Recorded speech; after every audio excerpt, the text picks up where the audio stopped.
I'm going to start. All right, so we're back in session for the afternoon for our day one of our board of directors meeting, and we're going to spend the next little bit of time on our committee reports. Appreciate everybody's help this morning working through the different agenda items of the committees. So we'll start at this point. I'm sorry. I'm sorry. I'm looking up here. I don't know why. Yeah. No, we need to discuss those two items. So the first two items before we get to committee is flag football, the sanction of flag football and with volleyball. As you know, they're on the agenda for tomorrow for a vote as well. And so I'll turn over to Ms. Tucker at this point. All right. As you all know, over the last several years, flag football has really taken off in our state in terms of the participation numbers. The board has had discussion. The folks across the state have been doing invitationals themselves. And it really started in Charlotte. Erica Turner, I think we're going to call Erica the grandmother of, or maybe should it be the mother of flag football? Because really, because they're in Charlotte and the Panthers are there, it was just a natural that they went to CMS and said, we need to do this. And so as a result of that, it has grown. And so we have a committee and that committee has worked. And so I've asked Jana to really kind of tee it up for you guys because it is up. You have a recommendation in front of you. And so Jana's going to tee it up for you relative to just some discussion and then open it up for your discussion and for perhaps consideration as we move towards a vote. Jana? Thanks, Commissioner Tucker. As she stated, flag football has continued to gain a ton of momentum across the state. And last spring, President Gainey tasked us as a board with creating an ad hoc committee, really to look at a lot of specifics regarding flag football so that this committee could make a decision in terms of sanctioning. So the committee that was comprised of Dylan Johnson, Erica Turner with the support of Jason Fowler, Albert Lassiter, Shannon McLaughlin, Tim Foster, Darren Coe, Alexis McCoy, David Ball, Jamie King, and Joe Franks met a series of times between August of 2025 through March of this spring, really to look at a lot of different things. A more detailed review of participation numbers and what numbers we were using to kind of present to you in making this determination. Specifically what season this sport would take place in based on what was happening across the state. In consultation with the Sports Medicine Advisory Committee, looking at daily, weekly, and season game limits. This group also looked at playoff structure, officiating availability, facility availability, and a lot of the other logistics that would go into sanctioning a brand new sport. This committee was also really vital in providing feedback that we know that there's schools that are not participating in flag football because they're waiting for us to make a decision. We know that once we put forth what season, what daily limits, those schools are ready to jump on board. So even though those schools haven't necessarily been counted on our numbers, we know that they're going to join and boost our participation numbers moving forward. In October of 2025 specifically, we did survey the membership regarding flag football participation. And while we took the initiative to gather that feedback, that particular survey design really limited the usefulness of our information. But we were able to draw from that data that we gathered that across North Carolina, the majority of schools participating in flag football were doing so in the fall season. In January, the committee reconvened, and based on the results of the number of schools participating that we gathered from that survey, in addition to the external sources, staff put in front of that committee two proposals to include flag football in the fall sports season. And at that time, we suggested that season culminate in an invitational. Also at that meeting, Darren Coe provided a very thorough overview of the framework that Wake County used to successfully incorporate girls flag football. That presentation was provided for committee members to review.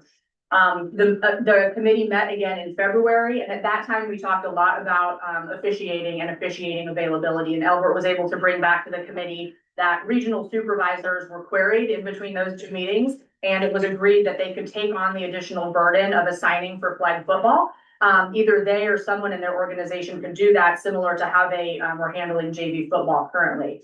Albert also expressed that that group is poised and ready to begin training for flag football programs. We also discussed and agreed upon that if and when this is sanctioned, it was understood that NFHS playing rules would be followed. And at that time, Jason Fowler from East Mecklenburg shared their blueprint for how they successfully incorporated flag football into spring sports.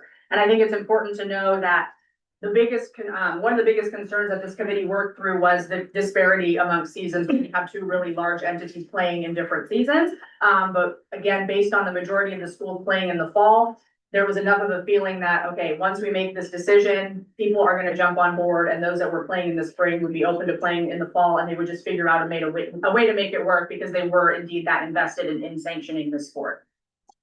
So in March, just a couple months ago, the committee met here in person at the office, and we took a few minutes to go through our data and look really closely again at the numbers. And I do have to acknowledge Julie Kidd, our Director of Information Technology, for really taking what we were collecting internally and reconciling it with what we got from external sources.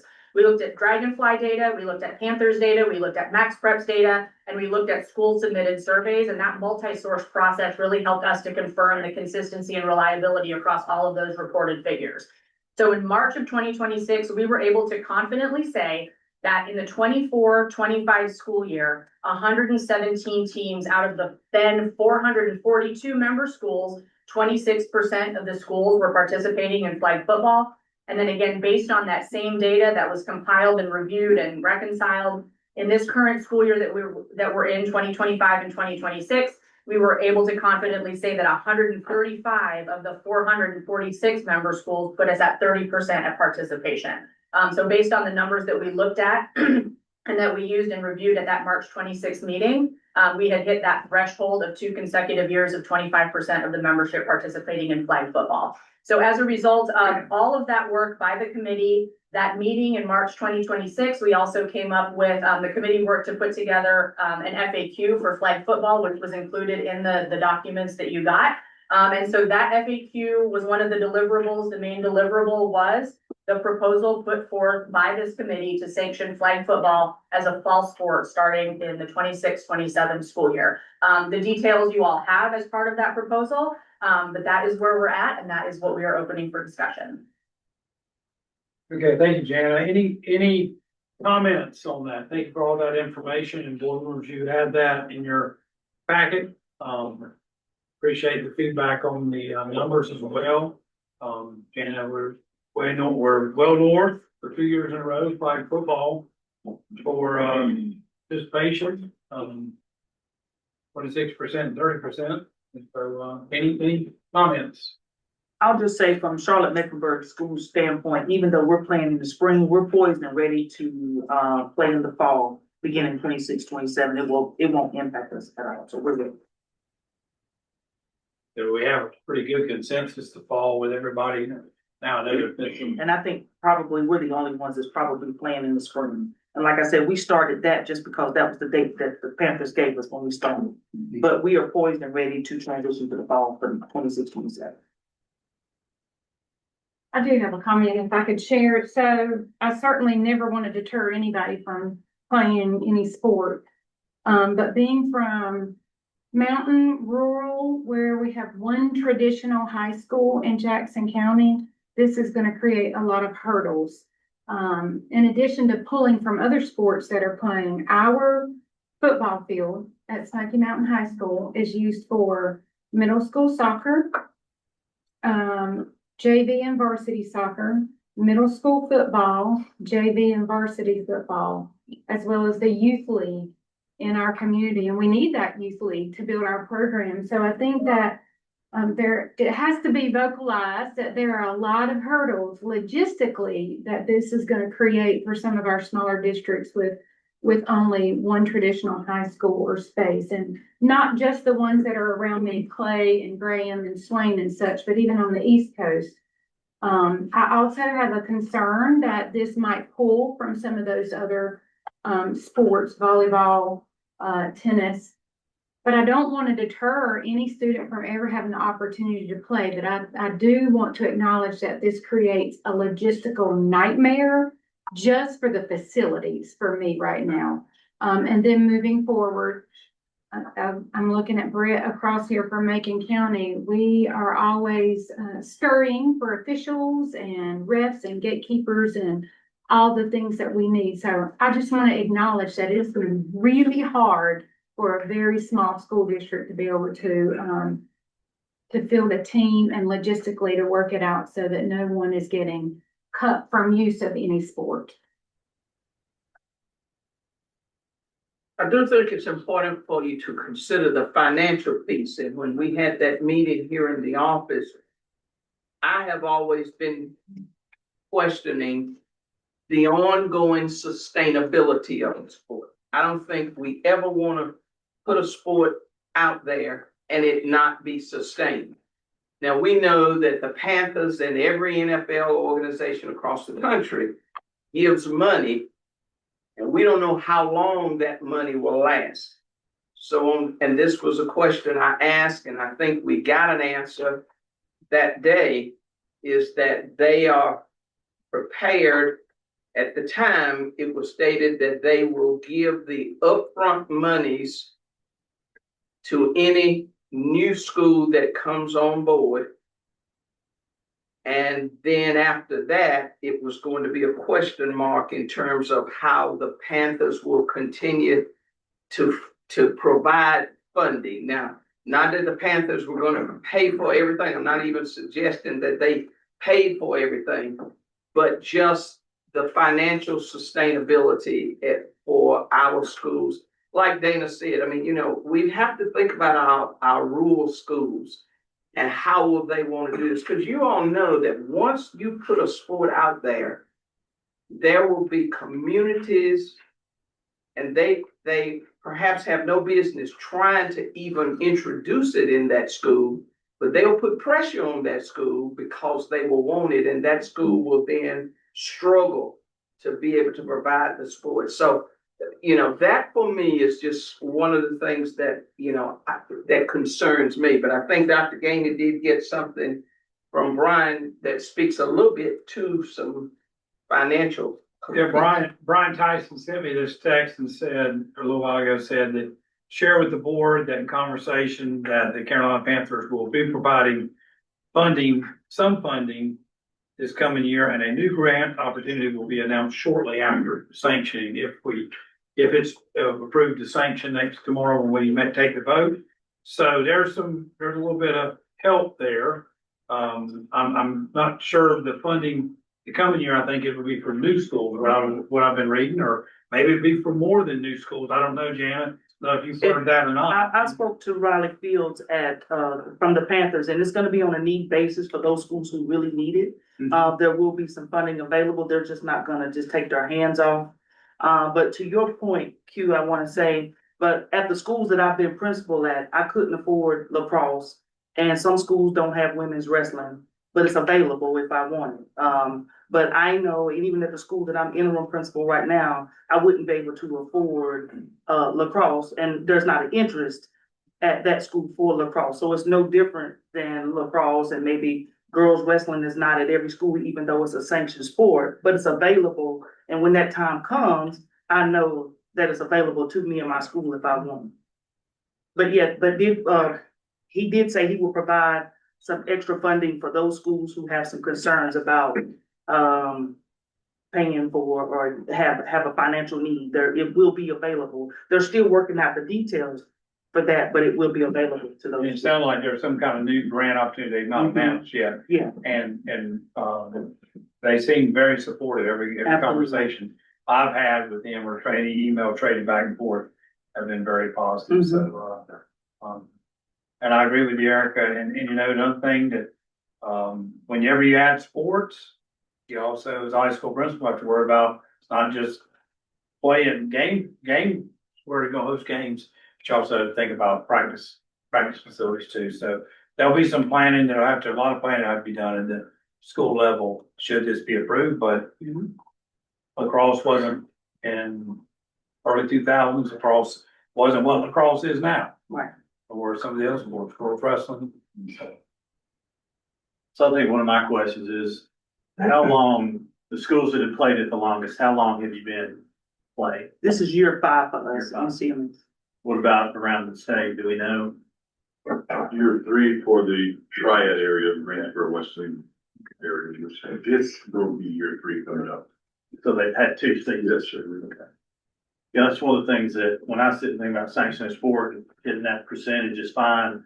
But thinking about when we sanction women's wrestling, if I'm correct, we took action at one meeting to do it for the year following, to give everybody a chance to get schedules made for conferences to decide if they wanted to, you know, if they want to have a conference piece and adding those schools and doing your schedules and your budgets. So, you know, my personal opinion, which is one here, is following that same kind of recipe in saying, we'll sanction 27, 28. Everybody who's playing now can go ahead and do what they've done. Charlotte Met can adjust, either play in the spring or adjust back or whatever that needs to do. So that we would set when the season would be, when we would set what the sanctions are, when we would set when it would start, and give schools and budget folks, we're right in the middle of the budget right now. Some have already done their local budget. We've already done ours, working with our county commissioners, and we all know we don't have a state budget. So who the heck knows about that piece? Because up in the mountains, as Dana was saying, we don't have, like, we're well ahead of a lot of people on boys volleyball, but we're not on the flag football. So that's kind of my opinion. Is there a race to have to start in 26 versus saying it's coming 27, 28 to give everybody an opportunity to know if we want to be part of this first sanction season, if we want to have a chance at that first championship, we want to have a chance to be in that mix when it is an NCHSAA sanctioned state championship sport, that we can do that. Because when we talk about, you know, Dana, and I was at Avery High School for a long time, you know, your one high school towns in the mountains, you're going to struggle with some fields, but I also struggle with the pool when it comes to offering swimming. So I put that kind of in the same boat. If your infrastructure is going to allow you to offer what you can offer anyway, but I just have a little bit of heartburn here in May saying we're going full bore in August or whenever the season is set. I don't think it's a race to start. I think it's a race to sanction. And so we're good. If we get it sanctioned, we can wait till 27. Okay. I think the biggest hurdle is to get it sanctioned. So the thing is just make sure that it is a sanctioned sport now that we've hit these numbers. Right. And then that gives the Panthers time to get their proposals in place or to work out the plan that they're working on to make sure that other school districts can get funding if they need it. okay. But they're still working out those details. So board members, there's two pieces to move forward with this. A, are we gonna sanction it? And then B, the other answer is when will be the first year that the sanctions sport. So just keep that in mind as we go through the evening and into tomorrow morning.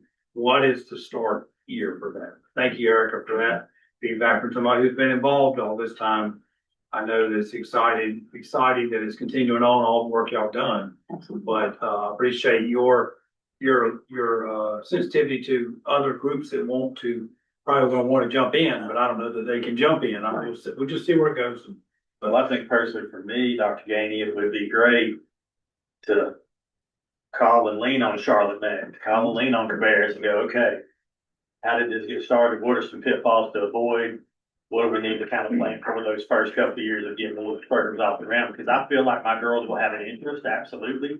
And we are fortunate enough, we got the infrastructure, we can manage it better than some schools in our region. But having that year to me would give everybody a chance maybe to get on the same page. And we're willing to travel and come to you and help your athletic directors out. I got a group of ADs that will be willing to kind of help. And then we can spearhead some conversations with the Panthers to kind of help with the funding piece as well. That would be awesome. Thank you. Anything else from the board? Any other questions, any other comments about flag football? It is on the agenda for tomorrow. When we start voting on different items tomorrow, it is on the agenda. Have any questions? Obviously, we've got Erica who has a lot of knowledge of this, and probably others. Jamie, I think you've been involved as a parent. I think very excited as a parent. I've heard you talk about this, not to call you out, but it's been very positive. Yeah, I guess I'm too late. But I think I understand you have a quarterback at your house, right? My memory's pretty good. So, but it's exciting. It's always exciting to have some opportunities in different directions for kids. So, that's the big thing about it. And that's the thing that, as we get ready to the next item, I hope people don't forget what this organization's been about throughout the system. And here we are, another ultra with another opportunity for kids. All right, the next item for your consideration, obviously, is boys volleyball. And as Mark has said, boys volleyball probably got its real foothold in the mountains, because I remember talking to folks up in the Smoky Mountain Conference years ago, and they were playing boys volleyball, but it has taken off and obviously is growing in different parts of the state. And we haven't had a boys volleyball committee like we've had the girls flag football committee. Part of the reason being that the boys volleyball group seemed to have been able to just pull themselves together and work out the logistics of how they were functioning, and they just went about the business really kind of sort of like the girls wrestling piece. You had wrestling going on, you had girls who were wrestling with the boys team. And so boys volleyball just kind of naturally was able to figure out how to make it work without really needing a special committee. So I've asked Rhonda if she will kind of tee this up for your discussion and let you all know where we are with boys volleyball and what their proposal is. Thank you, Commissioner Tucker. So just a history of boys volleyball. 2 years ago, I received a phone call from Sarah Conklin, who is the head boys volleyball coach at Weddington High School. And at that conversation, Sarah asked me, was the NCHSAA considering anything with boys volleyball? And at that time, we relied back on the handbook and explained that what it took for us to be able to sanction a sport, we had a bylaw that covered that. And so we have been having conversations with her throughout this time frame. And so what I wanted to share today is information that she has given to me to share with the board. It is just information about boys volleyball. So they have been playing for 10 years. They're going into their 10th year. The Carolina region of the USA Volleyball has been helping support those schools in giving $1,000 to schools that started for their first year and providing them $500 in the second year. So I asked her this morning, if this is sanctioned, would they be willing to continue that? And her statement was, she sits on the board, she is going to ask them, but at this point, they are still willing to assist schools. It is through a grant process. It is $120,000 that have been given to both the NCHSAA member schools and the private schools who are playing volleyball, with 10% of that going to the private schools simply out of the number that they have had that has been participating. That sport has always been played in the spring, and that is because that is when collegiate boys volleyball played. They have had student athletes who have gone on to play collegiately at UCLA, at Pepperdine. So we know that they know there is talent there. The same coaches that coach boys volleyball also coaches the girls teams. They use the same volleyball. It is the same court size. It is the same net and standards. So there is no different equipment that is needed for boys to be playing volleyball than it is for the girls to be playing volleyball. As far as their number goes, they have had 26% the last 2 years. They played what they are calling their championships. It has been played at Queens University for the last 2 years. Queens has charged them $1,000.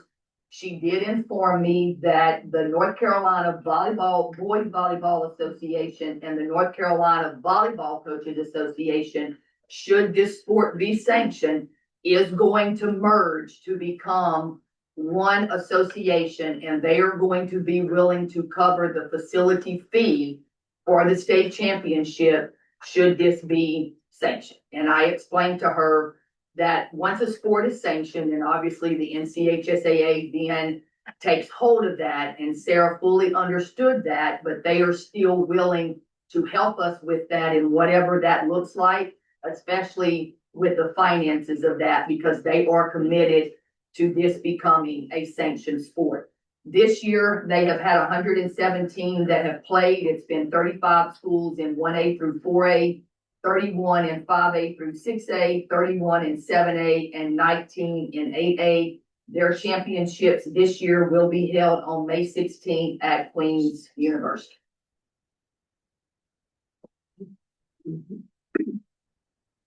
Okay, any comments or any thoughts about boys volleyball?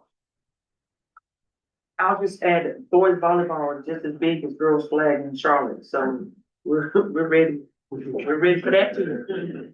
Make it work. But Ron, do they have, the group has volunteered to help, finance state championship?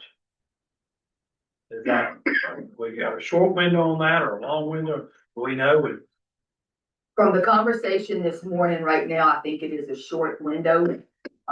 Yeah, Just to but see, help us get because started. again, not fully knowing what that landscape may look like as we move forward with that. And I only ask for anybody listening, I only ask for what our expectations will be on that, you know, as far as based on the comment you made, that was I talked, in full transparency, I talked to Ms. Conklin, met with her, and if she mentioned that, I missed that, so if she's listening, I'm sorry, I should have written that down, but that didn't catch to you when you said it, and, but we'll obviously have to, I appreciate that offer, because it gives us a chance to adjust budget wise too. And I will share that I attended their championship last year. It was held at Seaforth High School and was surprisingly impressed with the number of fans that they had that was there supporting those student athletes for that one event that is not sanctioned. And it started in our county this year at Ashboro High School, and it's really, all I hear back is positive from Ashboro High School. I'm hearing it, heard it in the community too. So I think it's, so I just appreciate her efforts to share information with me and all, but, Matt, yeah. Just to be clear, if you sanctioned it, it would possibly be a spring 2027 opportunity. Well, it's gonna depend on where we are as a board. I think we're the same place we were with, or will be with, flag football. It's two things. Do we sanction and when's the first year to sanction? And so it sounds like the recommendation is it to be a spring sport, to line up with collegiate boys volleyball. The question is whether it's the spring of 27 or spring of 28. So having, if you don't mind, having coached this sport, or coaching volleyball both here in North Carolina and also California, I mean, I think you have a tremendous support network already established. So I would strongly advocate for your consideration in this. At the same time, I would strongly advocate for a spring 2027, as you do have athletes who are ready to participate in that. And if you went any further in the calendar, those very athletes may be graduating or never have the opportunity to be in a sanctioned sport of volleyball in North Carolina. So just some considerations there, especially when you look at maybe not all the game equipment, but many of our schools are already established with the nets and other equipment. And so it might be a low cost start outside of uniforms. Sounds like about everything's interchangeable. Same ball, same court side, everything. And my understanding is that you do have a pocket of officials who may be ready to actually officiate in the springtime. That's something to consider. They use the same ones because it's the same officials that are officiating girls volleyball in the fall are those officials that are officiating it in the spring as well. The only option that by NFHS rules, by state association adoption, we could let them use a textured volleyball. If we so chose. The boards. Yes, sir. Well, the question about numbers, just want to make sure, 24, 25, they didn't have 25% of total schools, but they had 25% of the 4A schools. That is Is that correct. correct? Okay. That is correct.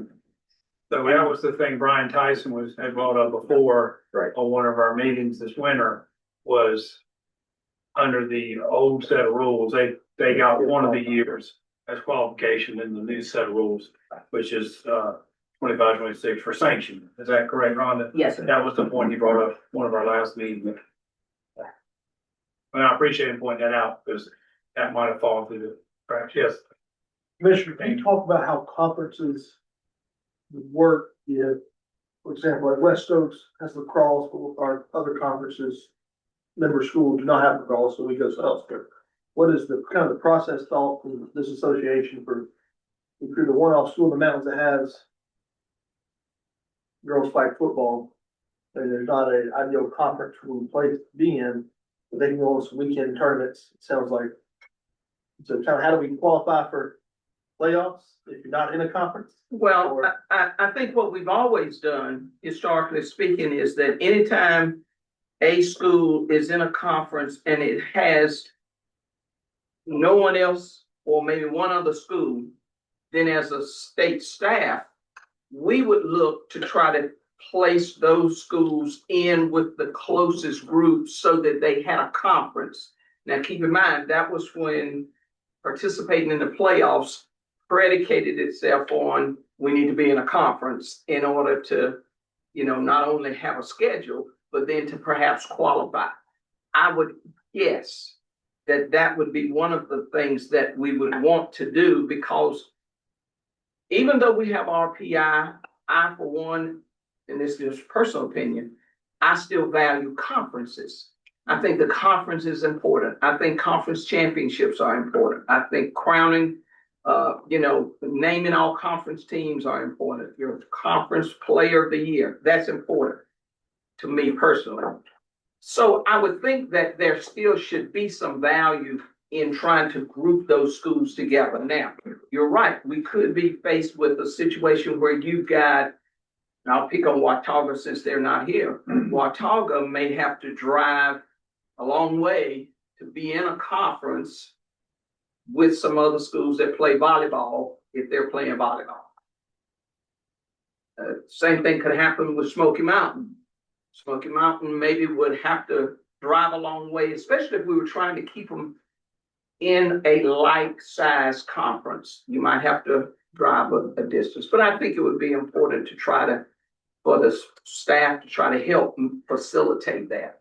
I do think logistically for facilities, we're in a better place for men's volleyball with the gyms. Do y'all have one in Highlands, a men's team that's playing? There is one at Franklin High School in Macon County that's really, really active. Pisgah has one. Pisgah does have one. So I think that there are pockets of it, and I think that logistical piece is a little easier with men's volleyball than it is with women's flag football. So when I hear you say, Ms. Tucker, is I hear two pieces here. Sam asking where we be landing a conference. I think that more helps with scheduling. It's still gonna have RPI driving. Just thinking about it, like girls flag football, one-off team in the West. Yeah. That's part of it. You have to drive 2 hours everywhere to be at a conference, and maybe it's part of the decision. But at least you'd have somebody to connect with.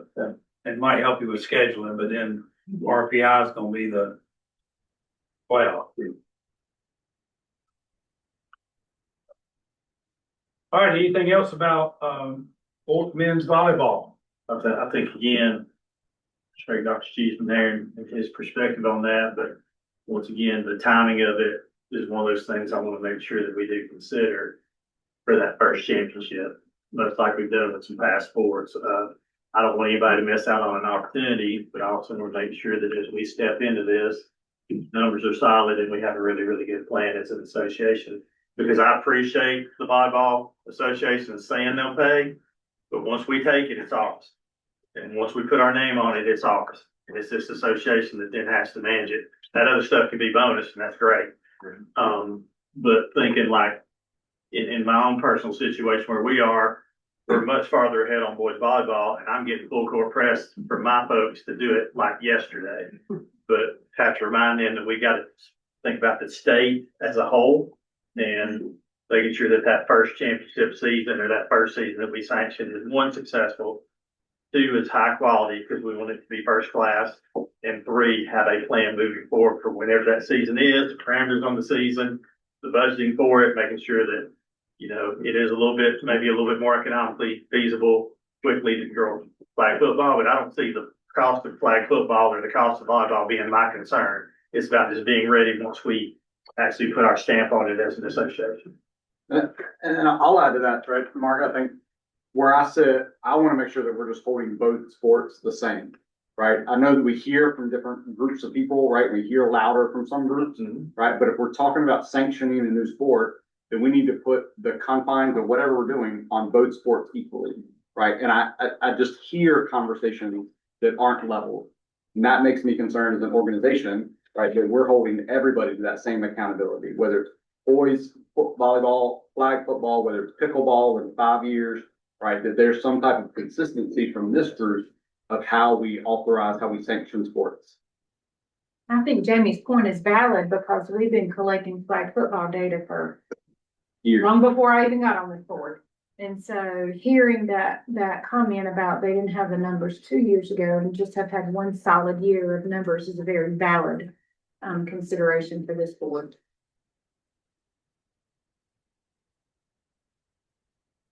And I would say if Ryan were here, I believe what he would say is we're doing a disservice to boys volleyball if we hold them hostage to the fact that they met the threshold 1 year.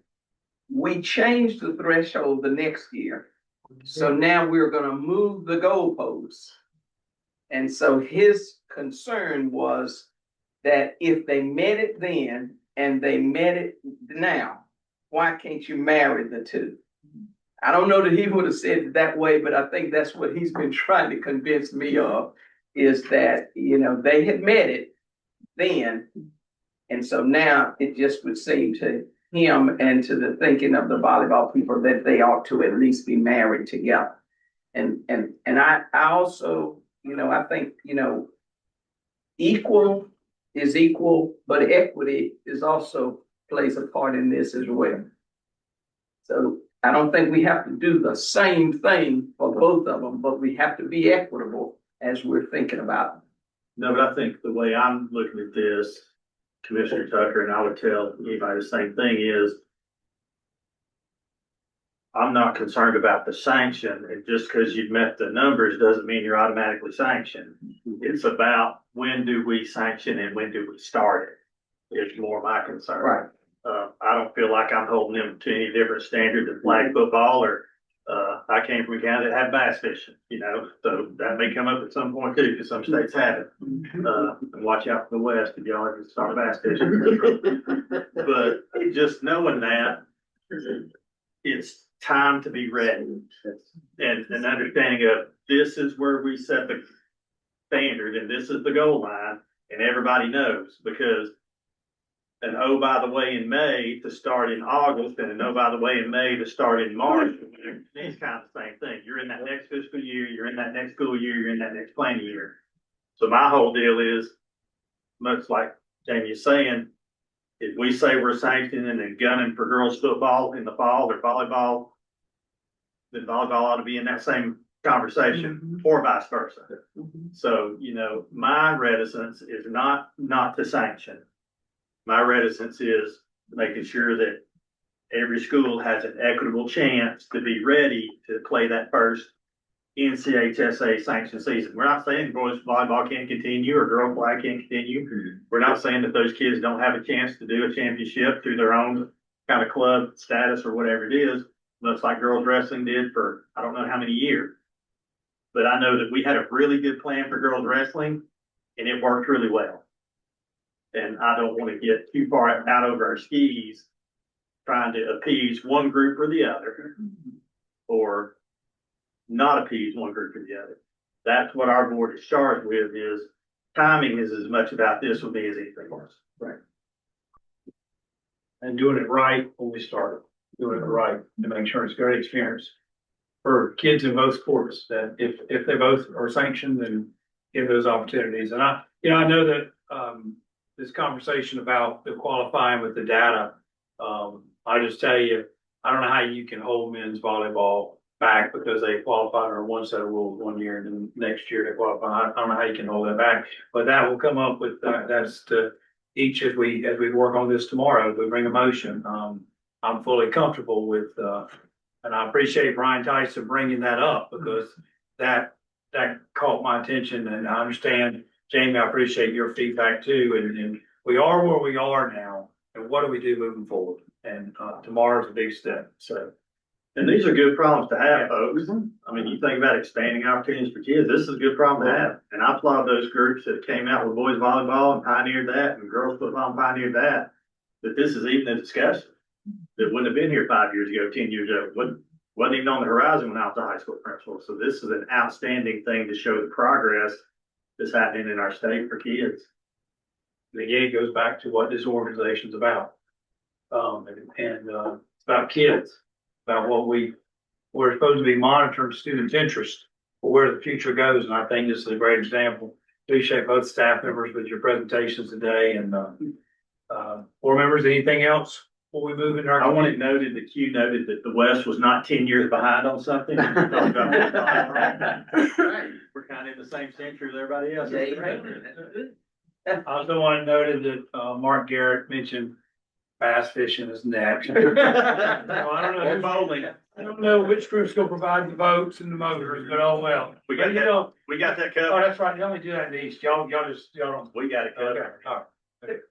All right. We need Anything else? Old truck inner tubes, man. That's all you use. All right, we're gonna move on to committee meeting. Mark Garrett is going. Who's first in the committee?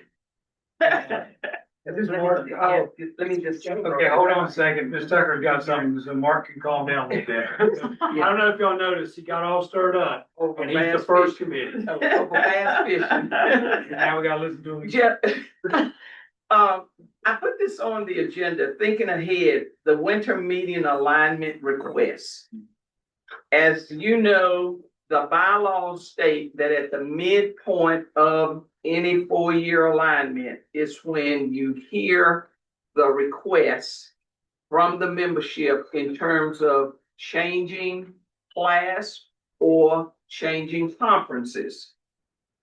And so in order for that to occur, it will happen this coming December at the board meeting. So come October, we need to be in a position to tell the member schools who are wishing to request a change in their status what the criteria will be. What will be the consideration that this board will put its weight behind? Is it businesses gone out of business?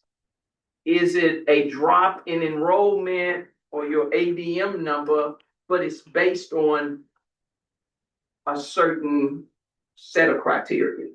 What will be the threshold?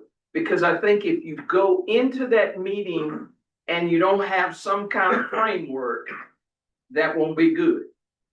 You gotta have something that you tell the membership, otherwise everybody will come and want to change. Because we already know that there are folks sitting out there and they call us, how long can we do this? Can we change? We've even had some who wanted to change. We had a school who sent in a proposal to change for next year. Well, I had to let them know that, no, you can't change. You know, that won't be on the agenda because you can't change now according to the bylaws. So we need to be in a situation where we make the, we decide. I can pull some old data and look at what we've used in the past. Probably Dr. Gainey would be able to tell you what we've done because he came and requested a change based on a set of criteria, but it is important to have that criteria. Didn't we have a criteria when we realigned like last year and we heard all those appeals? That was just entirely different. Okay. That was to start for 4 years. Didn't know if we could use that as a starting point. Well, you could, absolutely. There's no. Cause that, I remember we had a criteria then that really helped those That's right. conversations. And so we probably just need to pull that and look at it to see, is that what you want to use at the midpoint? Now, obviously, you'll hear these requests in December. It goes into effect July 1, 2027. So it'll be 27, 28, 28, 29. And then you start it all over again. the important for anybody listening is if they choose to appeal, it doesn't affect 26, 27. They're where they are for That's 26, correct. 27. That's right. Sometimes it gets that confusion. They think, well, if I'm gonna appeal, then it's not going to engage if they were to win the appeal or get approved of the appeal, till 27, 28. And if Kelly were here, she'd tell us, don't use that word appeal. Correct. It is request. The only appeals go to they board. Is that right, Dan? They board of education. That's right. So, that's right. So it is a request. So they have to bring their request to this board to make a change. And then, and as I remember the last time around, Brad, you could help me with this. We had some folks that got to that last appeal of this board, and then they wanted to appeal to superintendent. And of course, they said that, I forgot the terminology that Superintendent Green used, but that's not what happens. So we just need to make sure that we have that criteria in place. So I wanted to just kind of throw it out there so that you can think about it. But Jamie, you're right. I'll pull that and get it to President Gainey, upcoming president, whoever that is. So the other piece you have to think about too is what happens to the people if somebody wins a request to move. If they win the request, or doesn't win, they get the request to move, what happens to the remaining conference members? Because as hard as we work to get everybody in conferences, you gotta remember, all of a sudden, if I go from X number of conference members to smaller, I've got a whole nother issue with my non-conference schedule, and that becomes a real issue. But it might work to the advantage of all of these multi-class conferences we have now. Because if my ADM allows me to drop from 4A to 3A, and I'm in a 3A, 4A, 5A conference, all it does is it just simply means I move to a different side. I stay in that conference, but I move classification. So that may be an advantage when it comes time for hearing those. But again, just throwing that out there for consideration, for thought. All right, anything else? All right, at this time, we're gonna move into our committee reports. We've got a busy afternoon. Committee chairs, if you will move through the information and we will get ready and listen and be ready for tomorrow. So Mark Garrett, which is the Finance Personnel Committee report. So they say brevity is the soul of wit, so we're gonna get rolling. Investment summary, we heard that earlier today. And I think it was a great opportunity to be reminded that having a managed account and people watching out for your interests in volatile times has really worked out for the organization and the foundation both. And we talk about both of those streams of money that we talk about here as an association. So appreciate the work that the board group has done on behalf of the association and the member schools. Item number 2 will be a discussion only. That is our budget. This is your monthly, quarterly, whatever reminder that 8 classifications changes the game. And we're still going through that and the growing pains that come with that in this budget cycle. We do have the fall championship numbers in. Football came out a little bit better than anticipated and budgeted, and is on the positive, even though we had more championship costs. We're still waiting final numbers for winter, because as we talk about this financial report, it goes through basically 3/4 of the year, so through March. So the April, May, and the rest of the summer will be when we get back together in the winter. Spring numbers obviously are to come, and really pending those state championships.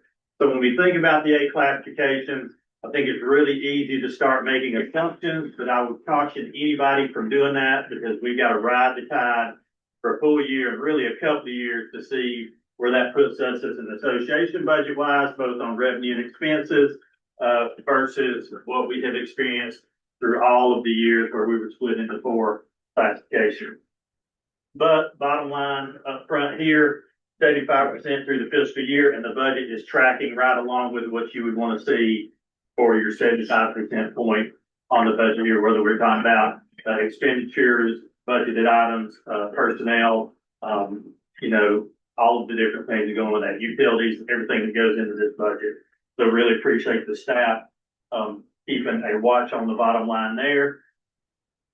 Item number 3, again, will be a discussion item, that is a review of your, relative to sports comparisons for previous years.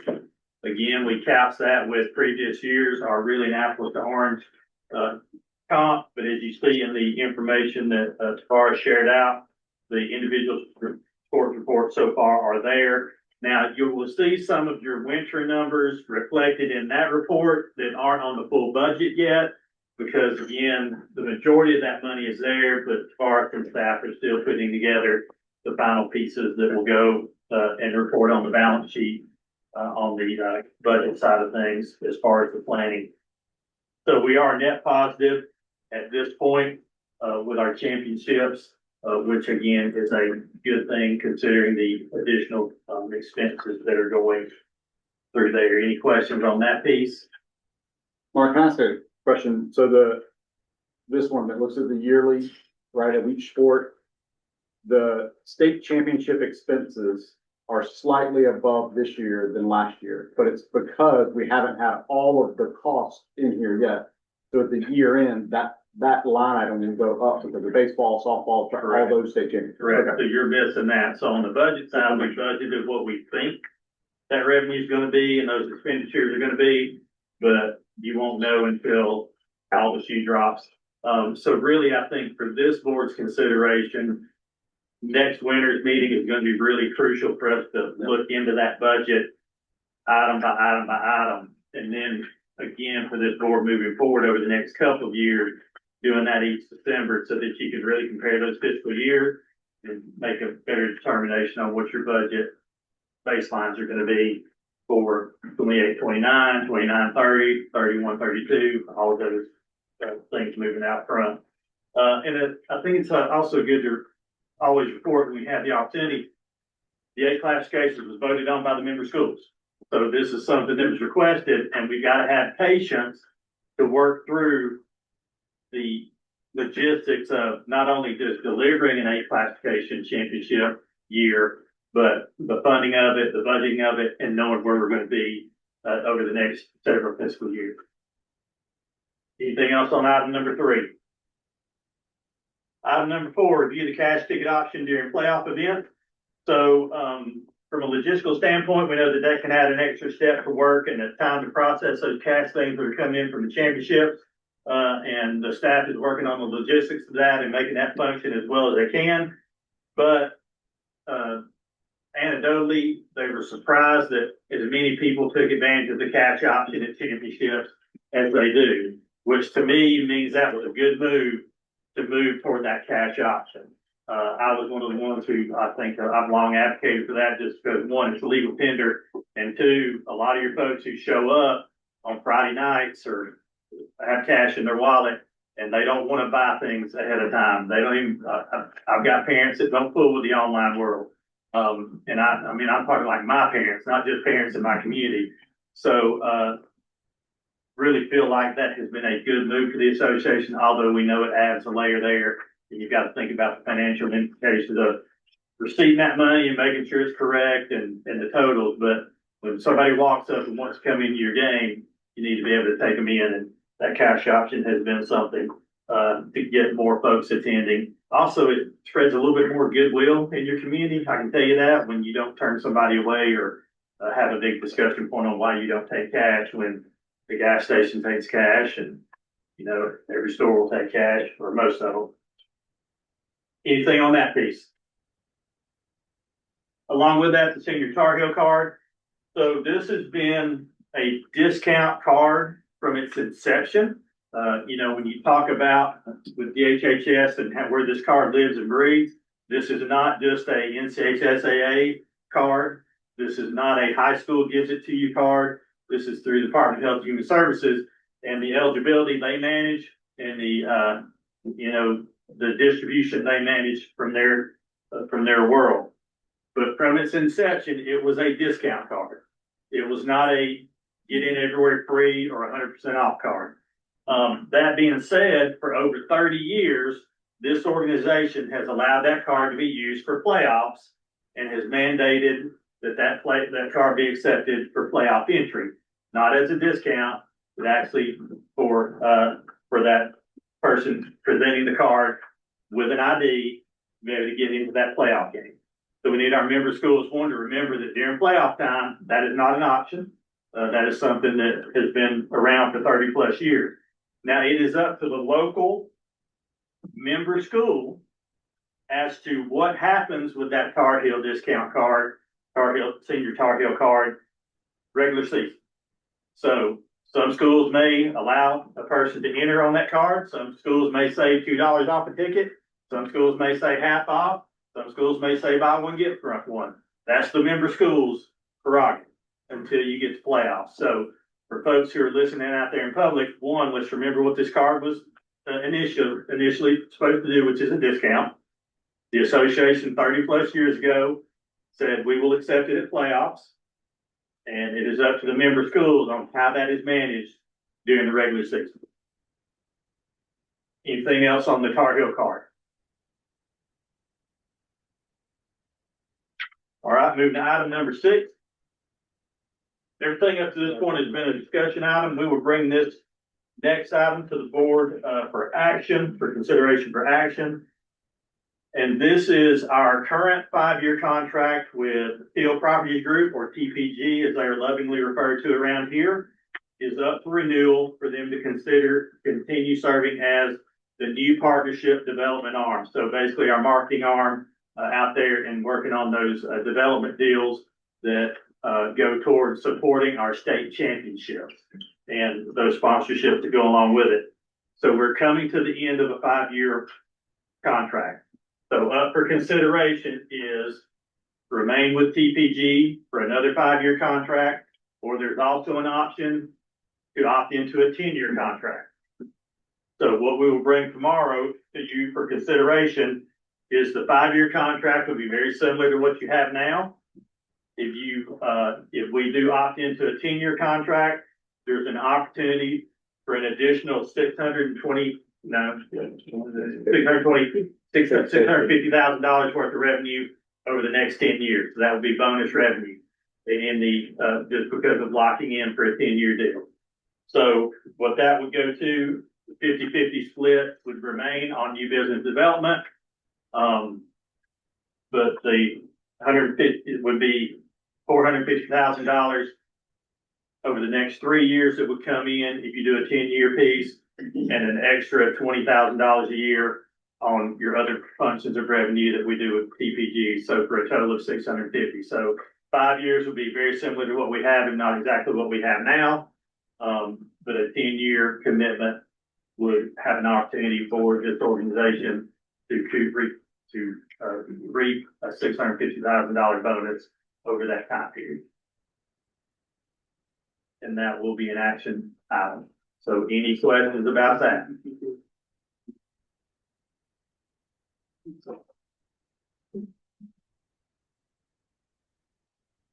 Item number 7 is an update from our foundation trustees. So I have a paper here that I will share a little bit today and tomorrow. This is from the North Carolina High School Athletics Association Foundation, Inc., NCHSAA, Inc., and that is the governing body over the endowment funds that have been around for several years now. So that foundation, a reminder, is a separate 501c3 with a separate board of trustees who govern its functions and management of funds. Currently, there are 7 members, and they're seeking 2 additional board members. The current members right now are Dr. Bill Steed, who prepared this report and submitted it, Dr. Bill Miller, Dr. Kathy Spencer, Dr. Anna Hips, Mark Manfield, Andre Lassiter, and Neil Blankenship. So the foundation, as a reminder, is the arm that can provide grants to schools and scholarships to students. So they are the arm that is allowed to do that. The NCHSAA cannot provide those grants to schools, and only donor-directed scholarships per SB Senate Bill 452, which was signed into law in 2023. So always good to remind folks that that is decoupled from the NCHSAA. They are their own 501c3, and that's where those monies come directly to those students and member schools. So since December of 2025, they wanted me to share the following. They have approved a distribution of almost $60,000 in scholarships and awards for this current school year. They also approved recommendation for grants from external evaluation team in the amount of $118,940.88 for the 25-26 grant cycle. That's money that goes directly to member schools to further their athletic program. Pending their new report, they will be calculating for the 25-26 year-end distribution. That means each member school will get something once they figure out the money and the amount that they had to redistribute among our member schools. They can anticipate distributions to be made in early August of this year. They've also reviewed their year-end distribution process to refine that distribution methodology based upon a survey of the NCHSAA membership in the fall. So they surveyed the membership, what should be the consideration. So the following three things are the main points: ADM, number of students at the school, the ISP, so fewer resources, greater school needs, and then the number of teams fielded. So when they put all of those three together, figuring out what the needs are based on that formula. And again, each member school will receive something from the foundation, but that is the criteria that will prioritize the amounts that will come out. Their future goals right now, they want to fill their remaining 2 board spots, and they do have some prospects in mind, and they are looking to host a golf fundraiser event with a silent auction in summer of 2027. So again, a little bit farther out. Any questions on the foundation update? And again, I really thank Dr. Steve for steering that group and also submitting that report for us to be able to share out today. Item number 8 is personnel. Another discussion item. So 2 major points. Since our winter board meeting, they did interview multiple candidates for the sports and championships vacancy, where Austin moved on to some other opportunities, and they have a candidate who has accepted the position, Cindy Harrell from Franklin High School. So the West is coming east. Where Franklin is, it's like way past Asheville. That part of the state that is still part of the state. So we are excited to add Cindy to the staff here, who will take over as Director of Sports and Championships later this month. Correct? That's correct. All right. And then the other item, I don't know if y'all heard, is I think we're searching for a commissioner, because Commissioner Tucker did announce her retirement. We all knew it was coming at some point. Everybody, I think, was hoping it would come when they were already off the board. But alas, some of us knew that it would be coming, but did not want to miss this opportunity to say what a blessing and legacy that Commissioner Tucker leaves. But we're not done yet. So we're gonna drive her all the way through the end of September and make her work all the way through there. But we do have a search committee that we have put together, and we have the timeline that we have shared out. We appreciate everybody's input on the survey that we sent out on that, and we're working through that search process right now. So applications are open. If anybody wants to apply, get that in there by, what's the date?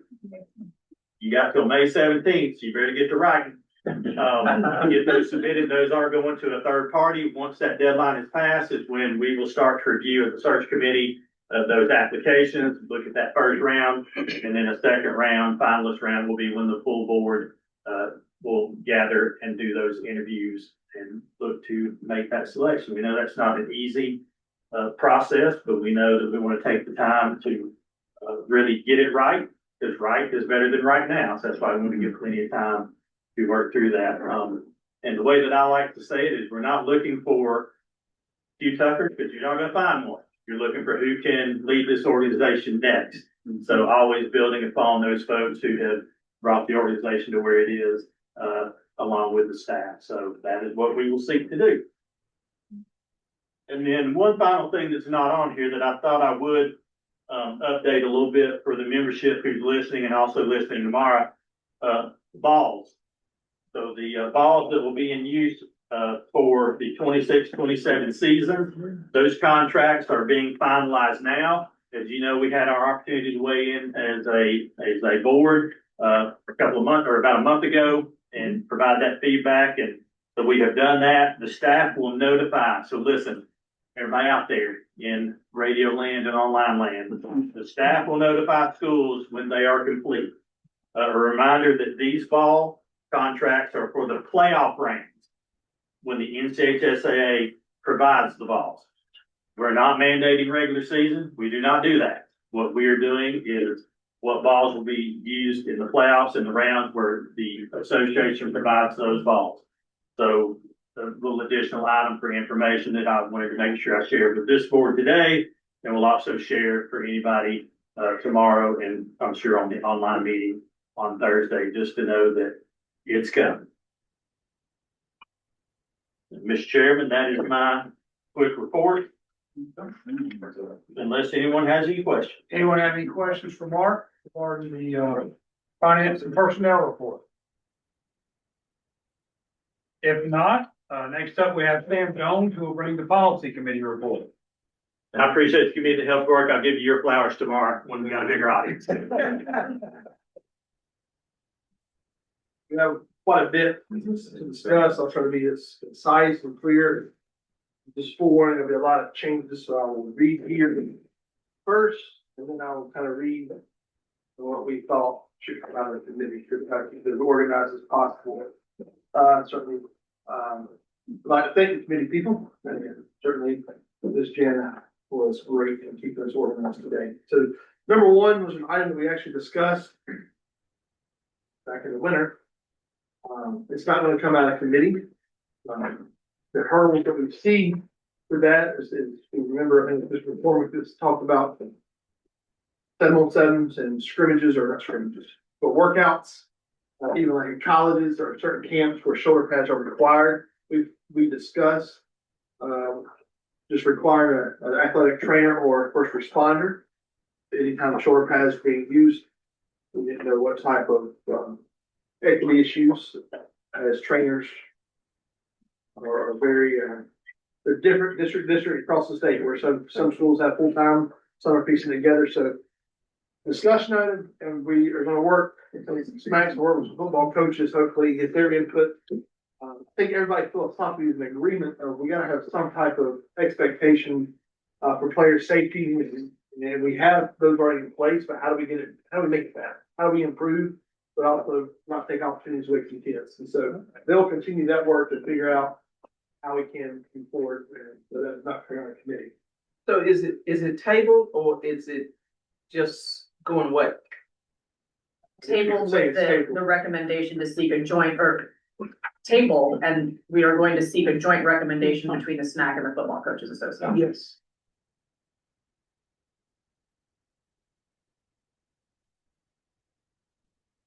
All right, number two, all coaches, assistant paid, volunteer, you require, complete a youth mental health and first aid training once every 3 years.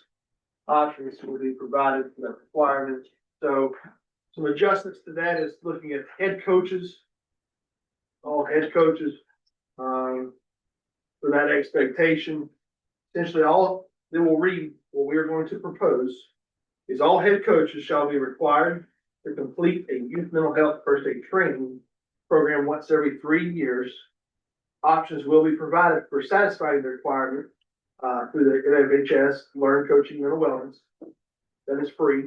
There are also options for National Council for Mental Wellbeing, youth mental first aid, or an option presented to by the school to the NCHSAA. And so a lot of your staff members in schools already are completing these types of trainings.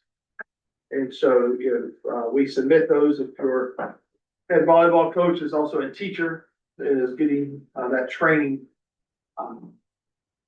they can submit that to the state and you guys would approve it. If we're not looking, we're looking at more of the focus of recognizing. I think it's important. We want to recognize, not trying to, I want to be clear, not treat, right? We want to be able to recognize and get them in the right directions. So we work Mr. Alford had some good input on that as well. So that will come out of committee tomorrow, the head coaches. Data collection method is going to be to inform decision-making such as sanctioning a new sport. The NCHSAA shall designate the official reporting platform for any data collection. We will change that wording.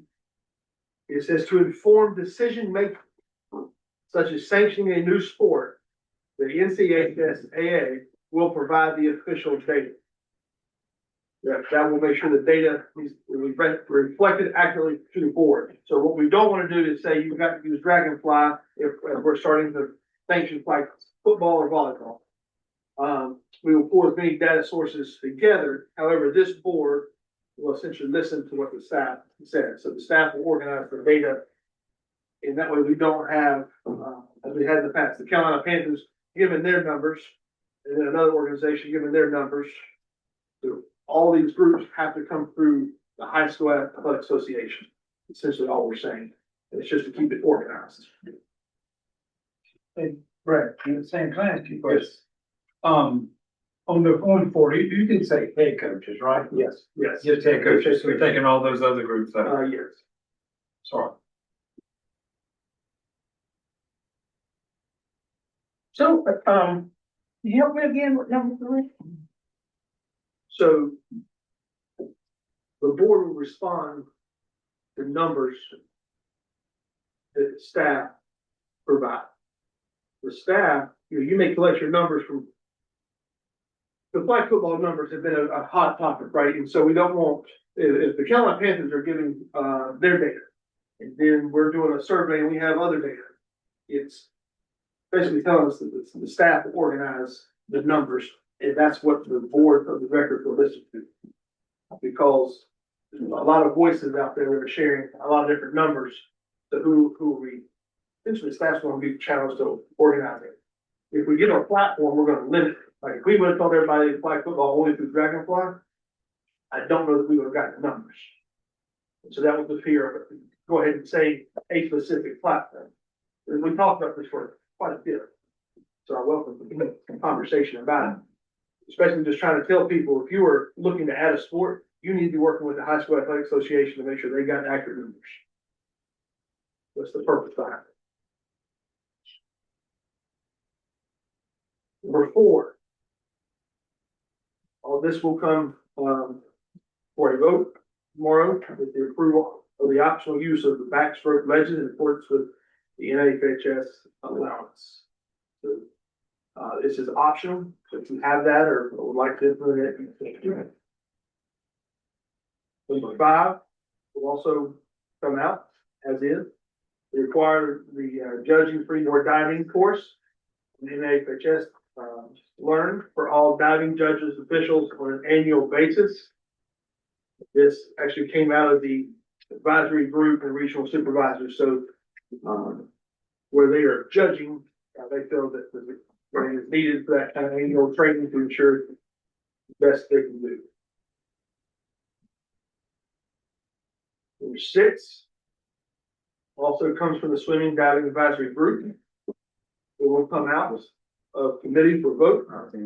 They approved the 6 dive format that the NFHS is allowing states to now modify a number of dives performed by participants during the state meeting. There is a note there that talks about the required dive must be a twist. That is a current rule that is in place. And so make sure that's nothing new we're adding.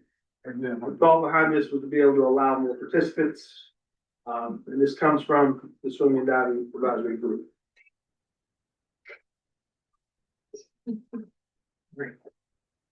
Number 7.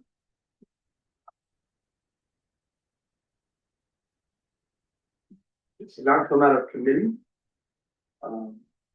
It's essentially 2 different proposals to implement cooperative agreements that will allow schools to combine athletic programs when one specific sport cannot be filled, but you would go to your closest one So that is a summary of those two. If I need to read both of those, I can.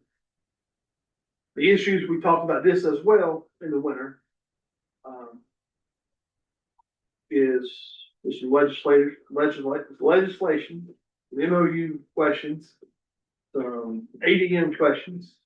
However, we do not want to, forget about it. And so I believe the recommendation, if you guys would see fit, that we probably are going to need to get a subcommittee to work with both of these proposals and working with Brad Alford, the DPI, and coordinate with the state board because they're going to have a huge say in this as well. But I think it would be a great partnership on the front end to be working together with this idea. It has been discussed for several years now. I think will continue to be discussed. But I think we need to identify all the barriers and maybe things that need to change from a legislative standpoint or from a board policy standpoint in our operating. So it's not going to be coming to a vote, but we would like to recommend that we come for a committee to work with Brad to look into this. Number 8 will not leave the committee as well.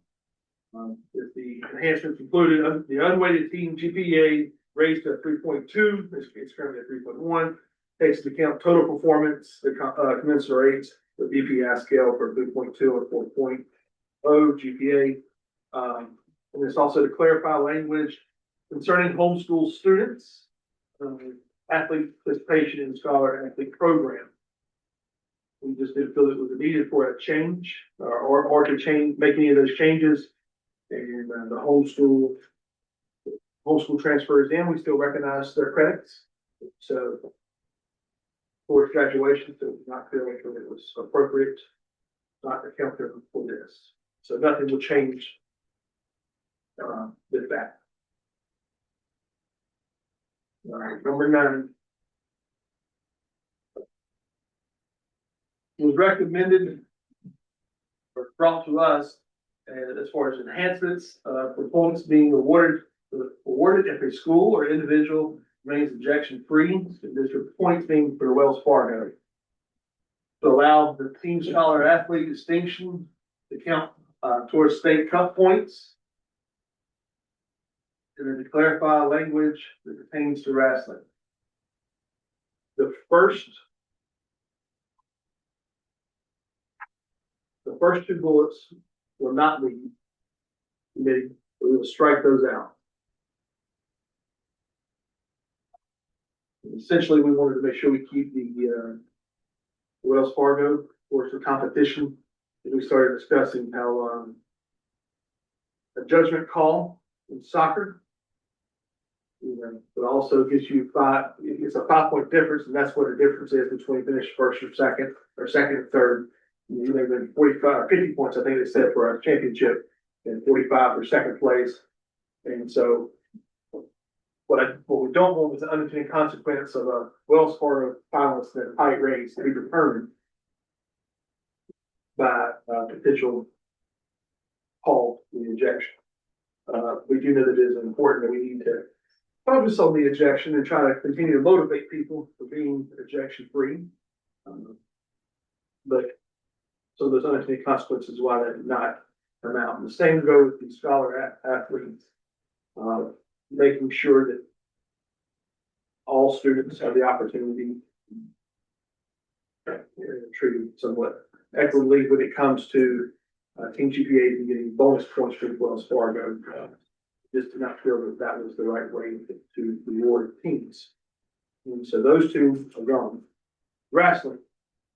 To clarify language that pertains to wrestling, currently Wells Fargo points are given with the dual team and individual. And if you have, there'll be other topics about women's wrestling against the second. And so then they could also have women's dual wrestling points and individual wrestling points as well. And so we're just trying to clarify it so well where it will be the only dual team wrestling counts for points. towards the Wells Fargo Fund. So no longer will be individual points, or individual points go towards the company. Any questions on that one? You've added some language there. But we're on, so the motion is gonna be to do. The motion will be is to clarify language, but also the recommendation will be dual team. Wells Fargo points will only come from dual team. Wrestling. Yes. Because they're getting the points now in multiple areas, in individual and in duels. So the point is that you only get the West Cup points in one of those.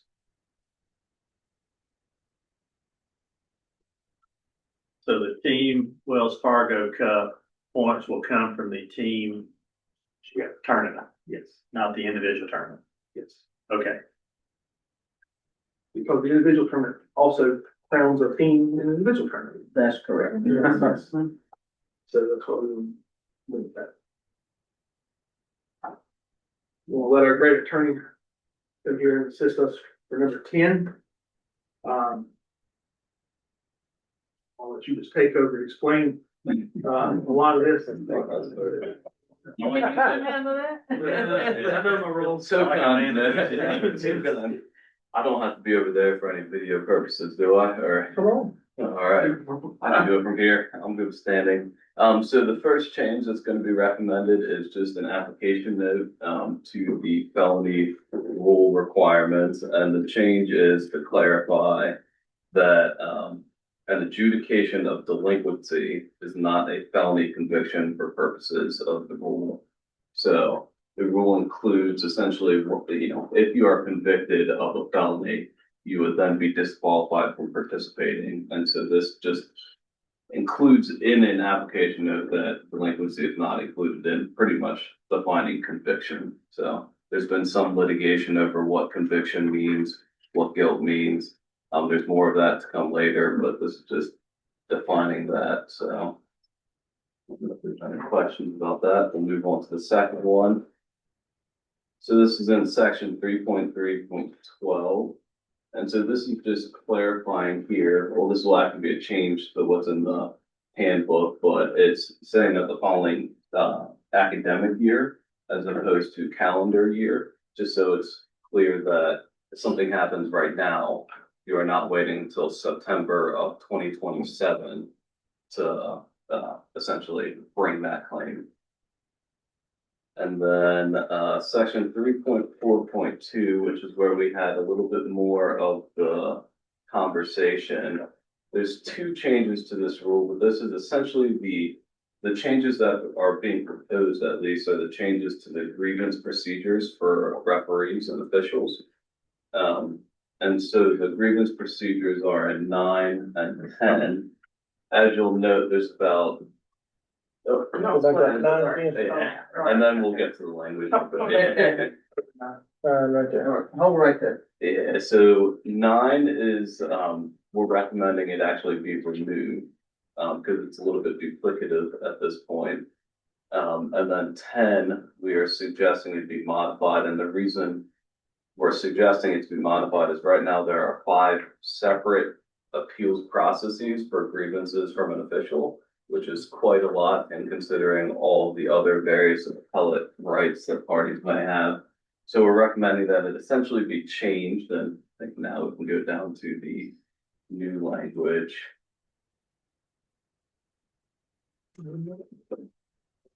And here it is. All right.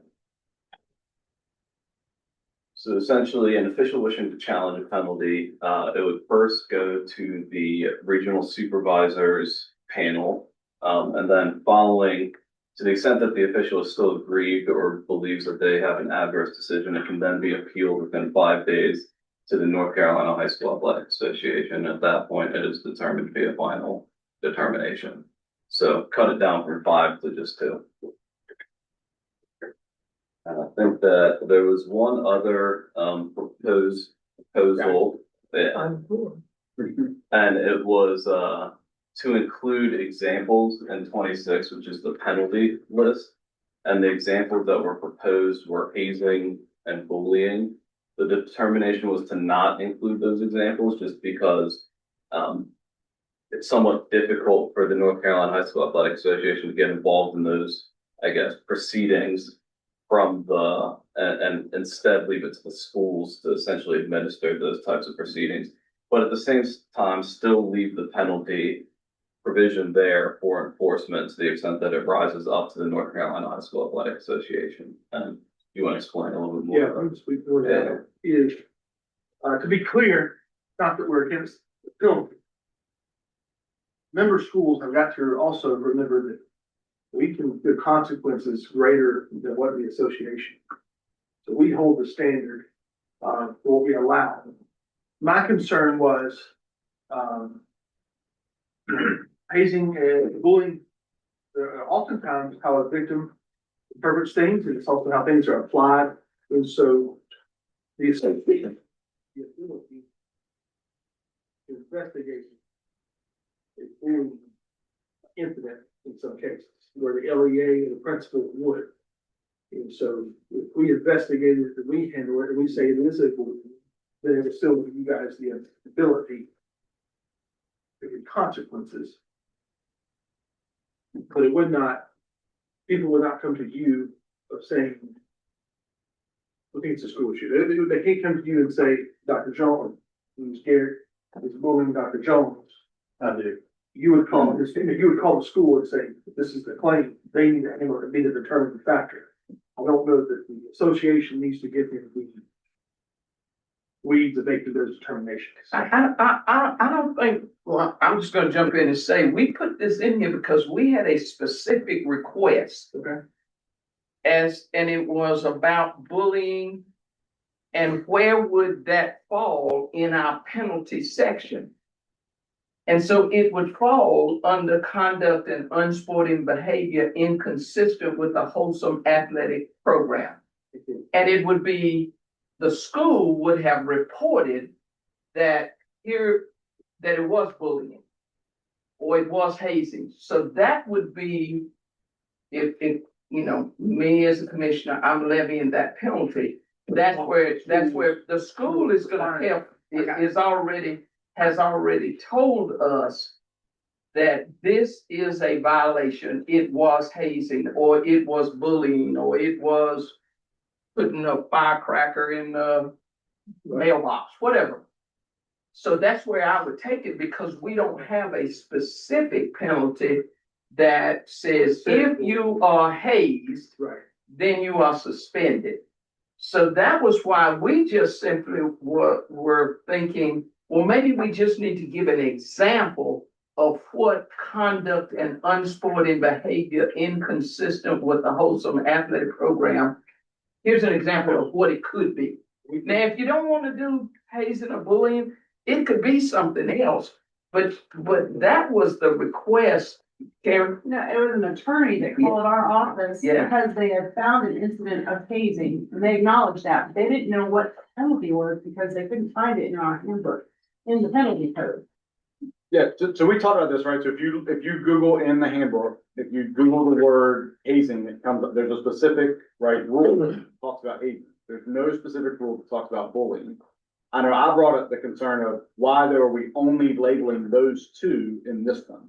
If we're gonna do a consistent list, but to just name bullying and hazing here felt to me like, why are we calling only bullying and hazing out here when assault is also, right, unsupporting behavior, fighting, spitting, I mean, all those other things are also here. So why were we just limiting to hazing and bullying? Because that was also part of the conversation. But that we weren't limiting it. If this is an example of what that behavior would be, I don't care what you put there, but we were just thinking it needed to be an example. But I mean, I'm fine with whatever you guys want to do, but I'm just telling you that it For has a example, hand. is different than what we were interpreting in our discussion. You could say for example, but not. For example, So, Yeah. hey, hang on, we got an attorney in the room. But that is what we had suggested, and I thought Kelly was on, and you guys were on board with, for example. So could the language be used including but not limited to and rip a bunch of? Exactly, yeah, I mean, the examples that are provided were bullying and hazing, but we can include language that says including but not limited to. Yes. Something along those lines, or it could be an application note or something along those lines, just stating, this is some of the conduct we believe would be in the unsporting behavior. And with a But I think- footnote that says this is not an exhaustive list. Well, and if you read the beginning of the penalty section, it tells you clearly, y'all probably hadn't even read this, but it says below are penalties that could be imposed, but it is not it says something to the effect on, not only these, but here are the following. So, but whatever you all propose, that's fine. I'm just telling you why we were suggesting that we need to know. Well, I think we're on the board, what we didn't want the Food Association in a horrible spot, to not be able to act because you won't be able to have what we have. So typically, this would be an attorney that would try to wordsmith this. So I think we use our attorney to wordsmith it. Yeah, we can provide some language. I think the concern, what I heard was if you put in bullying or hazing, that we would then have an obligation, somebody would report it. It would be then our primary responsibility, not the schools. And then the impotence was to keep it on the schools. But I think the concern is also, we list what, if it's reported to us, it would fall under this. That's where it would fall. Yeah. That's correct. So we can propose some language to have it limited. Language, have it ready for tomorrow. So all those go to action. So Yes, can, pretend they would all go back. So couldn't you just leave it open-ended and let Kelly and Dale, if we just simply say, provide examples of specific behaviors, and then our attorney would come up with them, and don't try to tie their hands right now, because they may want to put something else. Right. And I think that was the concern with just bullying and hazing, that there are only two, but there's lots of other things that we consider unsupporting behavior inconsistent. so for the purpose of our vote, we would cross any examples out. That's Or just put, to provide examples of specific behavior. Yes. Going back to number one under this item,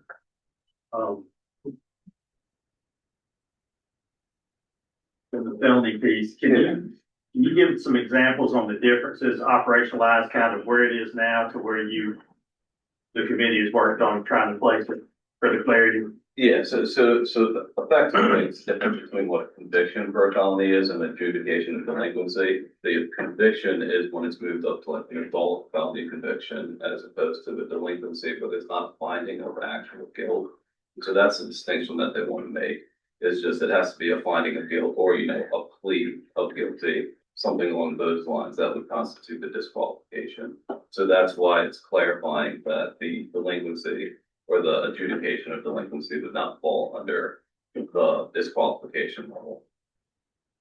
So that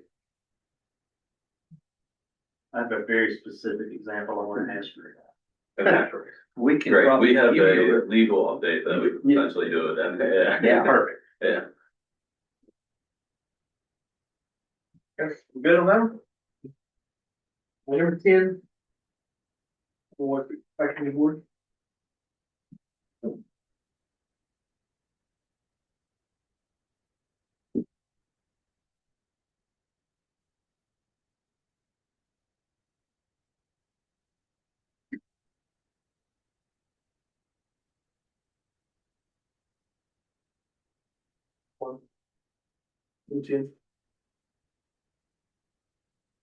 Just kidding, sorry. And that- 11, you were right. I apologize. Number 11 is to allow a new high school, Wilson Mills, to be eligible for team and individual sport playoffs, even though it has not been accepted into a conference. This, not leave committee and commissioner, make sure I say this correctly here, we recommended to the executive committee to place a school into a conference for the next school year. There is some data that will be shared with the executive committee, the information that we have. We looked at the handbook because they have the authority to place the school in it. The concern is this new school will have team sports, and how what we read, if you are not in a committee or excuse me, not in a conference, you can be eligible in individual sports, but not team sports.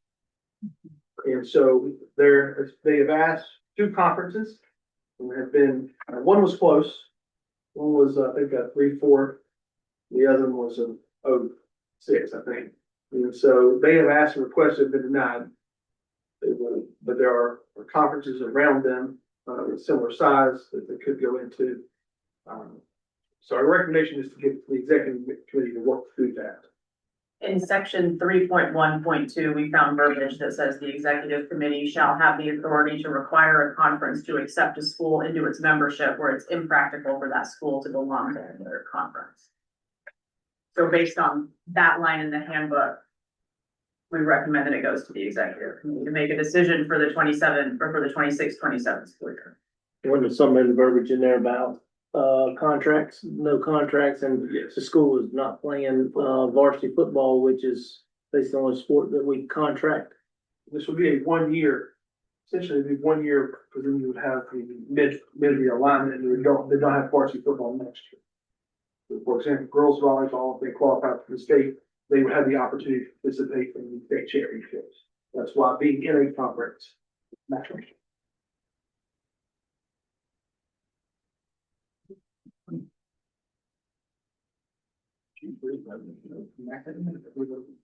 No, I'm coming back at you.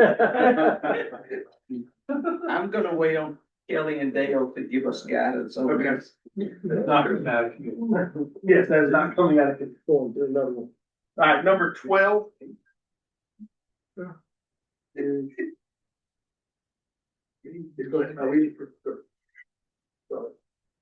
edit handbook, so read participation in or hosting an in or out of state unsanctioned event is what they would like for it to read in the level 3 infraction of the penalty code. Right now, I believe it reads out of state and not in-state unsanctioned event. And so it'll allow the same authority whether you're in or out of state unsanctioned event. And in the back of the handbook, I'm told there's a whole section information about sanctioning event. And so there is a process in place if you are hosting one or would like to host one that have multiple out-of-state teams participating in it, then you can work through that process with staff here. So that will be coming to you guys to clean that language up tomorrow. 13 was discussion item only. Essentially, we've discussed, it has no impact on high school eligibility or anything, as well as just discussion. All right. And just for the benefit of the listening audience, Yes, I ma'am. want to make sure that everybody understands why this was here. All-Star competition is for high school seniors who have completed their eligibility in that sport. The Shrine Bowl is limited to seniors. There is a junior Shrine Bowl event that has players who are youth age up to 13 or 14, I believe. 15. And so those young people are selected when they're in middle school to participate. And in some instances, they're in the 9th grade when the event itself occurs. So there was concern that if that 9th grader then participated in that junior Shrine Bowl event in December, that somebody would say Stephen Gainey is ineligible because he's competing in an all-star event because he's now in high school. And so that group, Rod Brewington is actually the one who called, had some concern that they didn't want to do anything that jeopardized those young people, but they just wanted to make sure that that would be okay. So we just wanted to make sure that that language is understood by everybody as to how that would and why that would be permissible. It doesn't change anything, but they will change it on their website. And they were concerned that if they changed it on their website to say that you can be in high school, and participate in this event, that would be going against our rules. So that's what that's all about. 14 women's wrestling from the North Carolina Wrestling Coaches Association. Girls must only compete against girls in regular season and postseason wrestling. But it's shown tremendous growth to their fourth year, and equity in the girls can compete against their gender, and of course, situations where they must compete on a boys' team.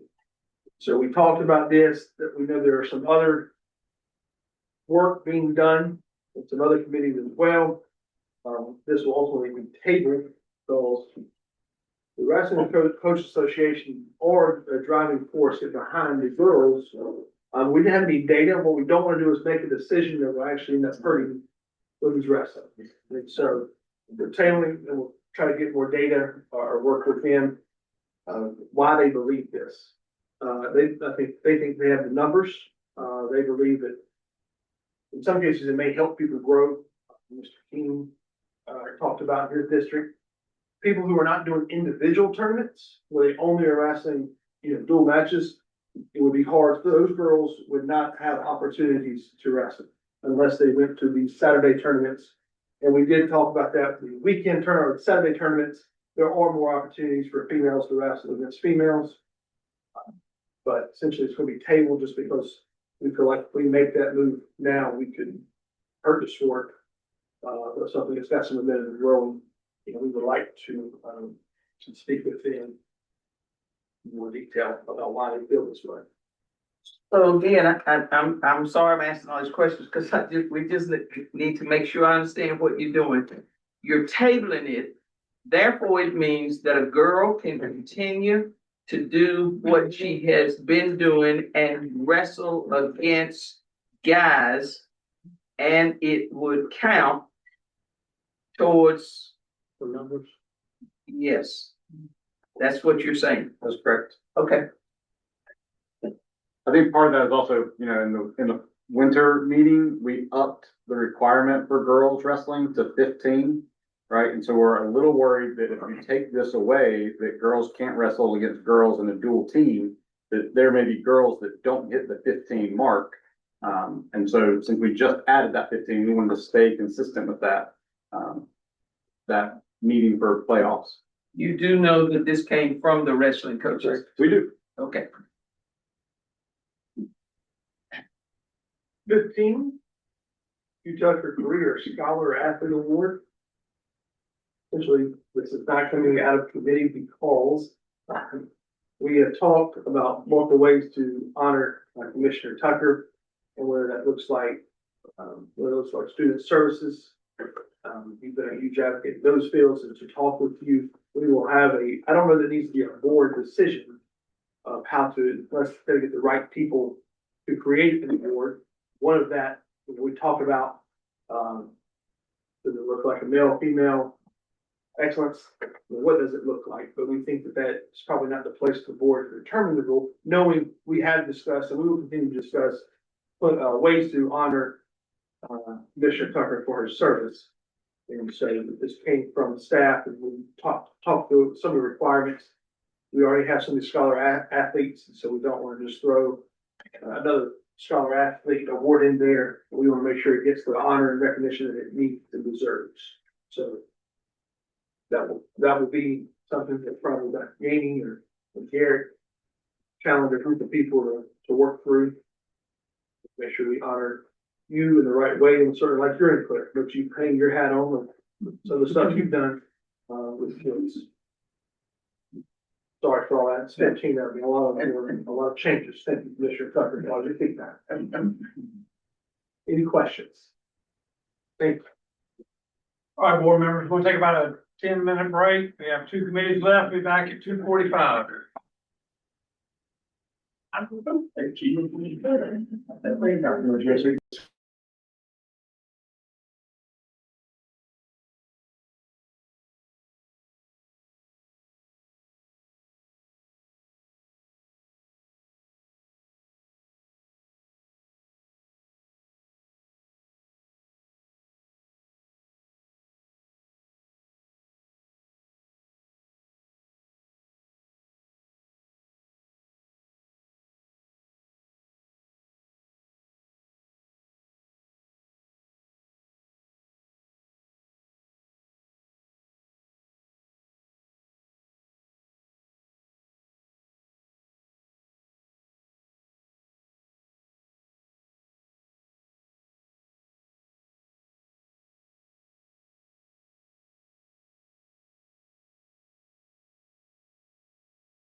Okay,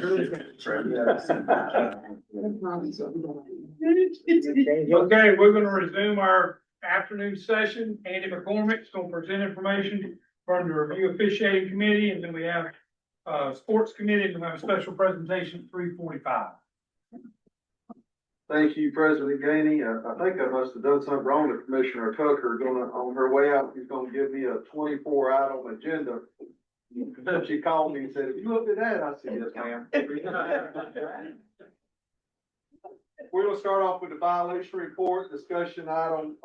As always, let everybody look through that. The most common violation is, violation of the seasonal limitations rule. I just don't see how that really happens. I mean, keeping up with your number of games we're participating in. But that was the large. Maybe they'll get those new math standards that these guys working on. With 7 violations. The one I really have heartburn over is the ejection report. As of April the 15th, we had 1,007, but you can see we were provided with an addendum. From April 16th to May 1st, we have an additional 88 ejections. Profanity continues to be the largest perpetrator of that.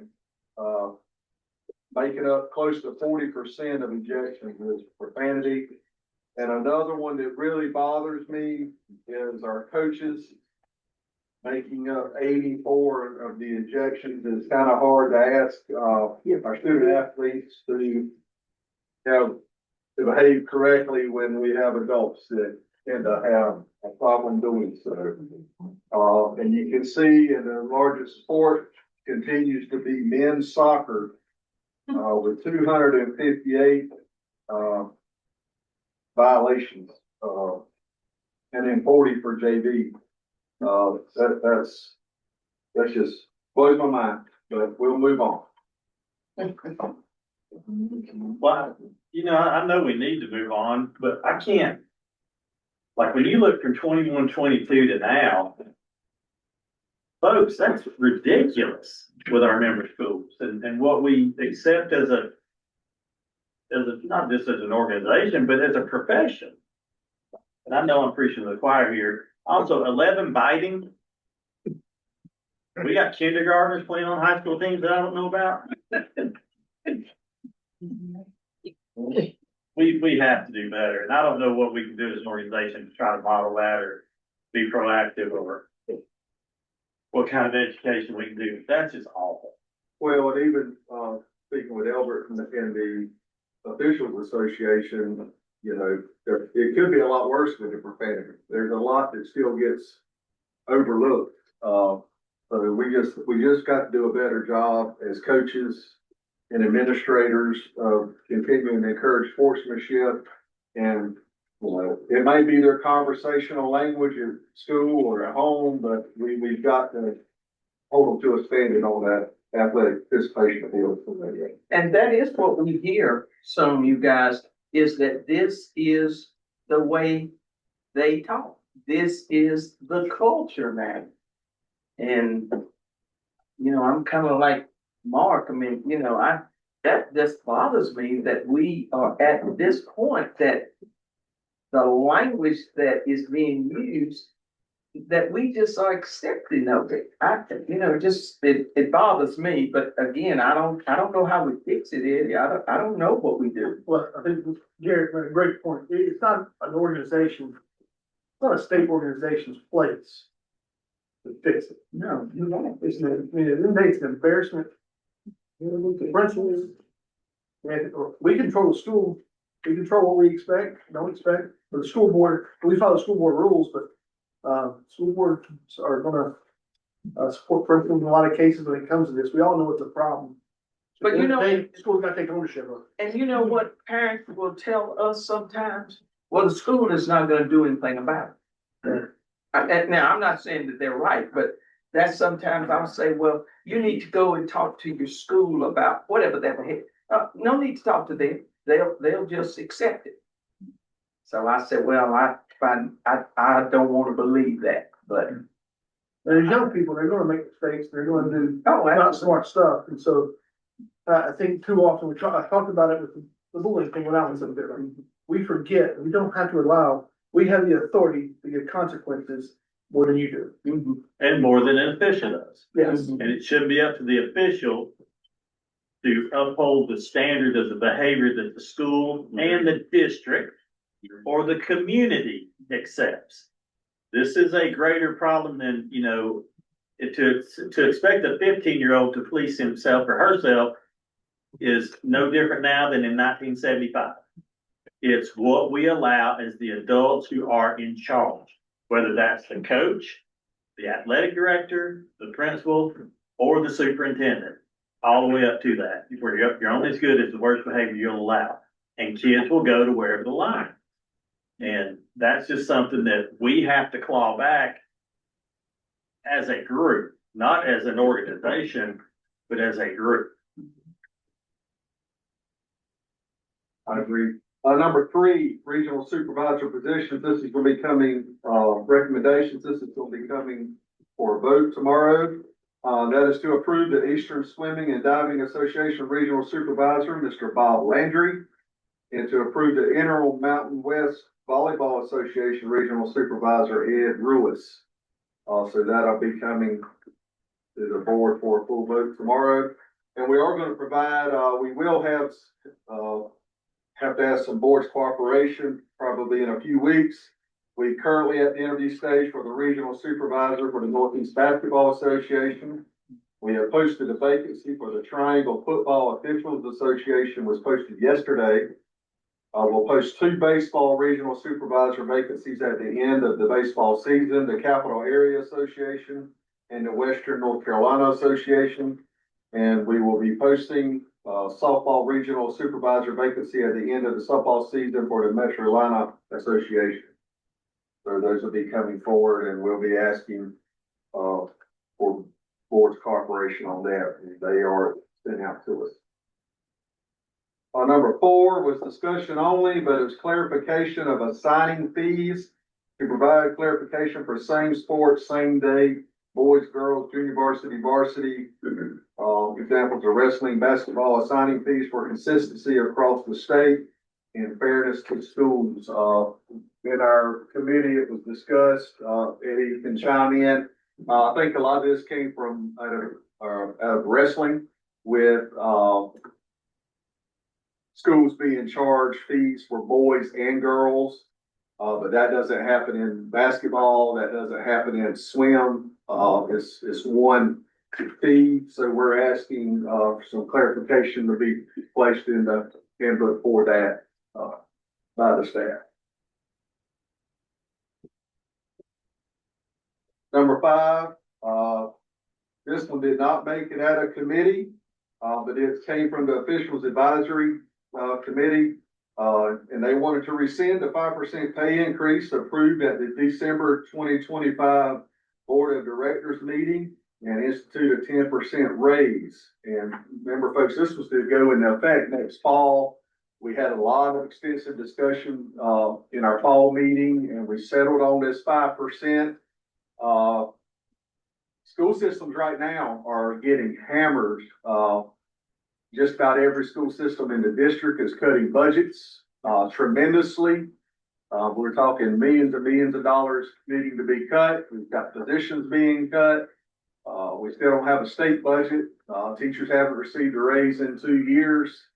You know, our teacher pays 48th or 49th in the country. There's a lot at play here right now. The way the economy is, diesel fuels costing athletic programs $6 a gallon. For diesel fuel's gone up tremendously. Cost has gone up. Talking to a lot of folks in my region, attendance is down for spring since gas and everything else has fallen up the last couple months. Our gate receipts are down, so athletic programs are going to see a huge impact, I think, for the remainder of this school year, and hopefully it'll rectify. But we put a lot of effort into it in the fall. We came to an agreement of an across the board 5%.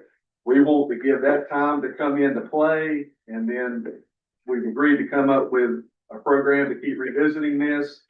Dr. Gainey, if you'd like to chime in, I know we talked a lot during that committee. I would, board members, if you recall, in December, we talked about the 5% increase for the commissioners, I mean, for the officials.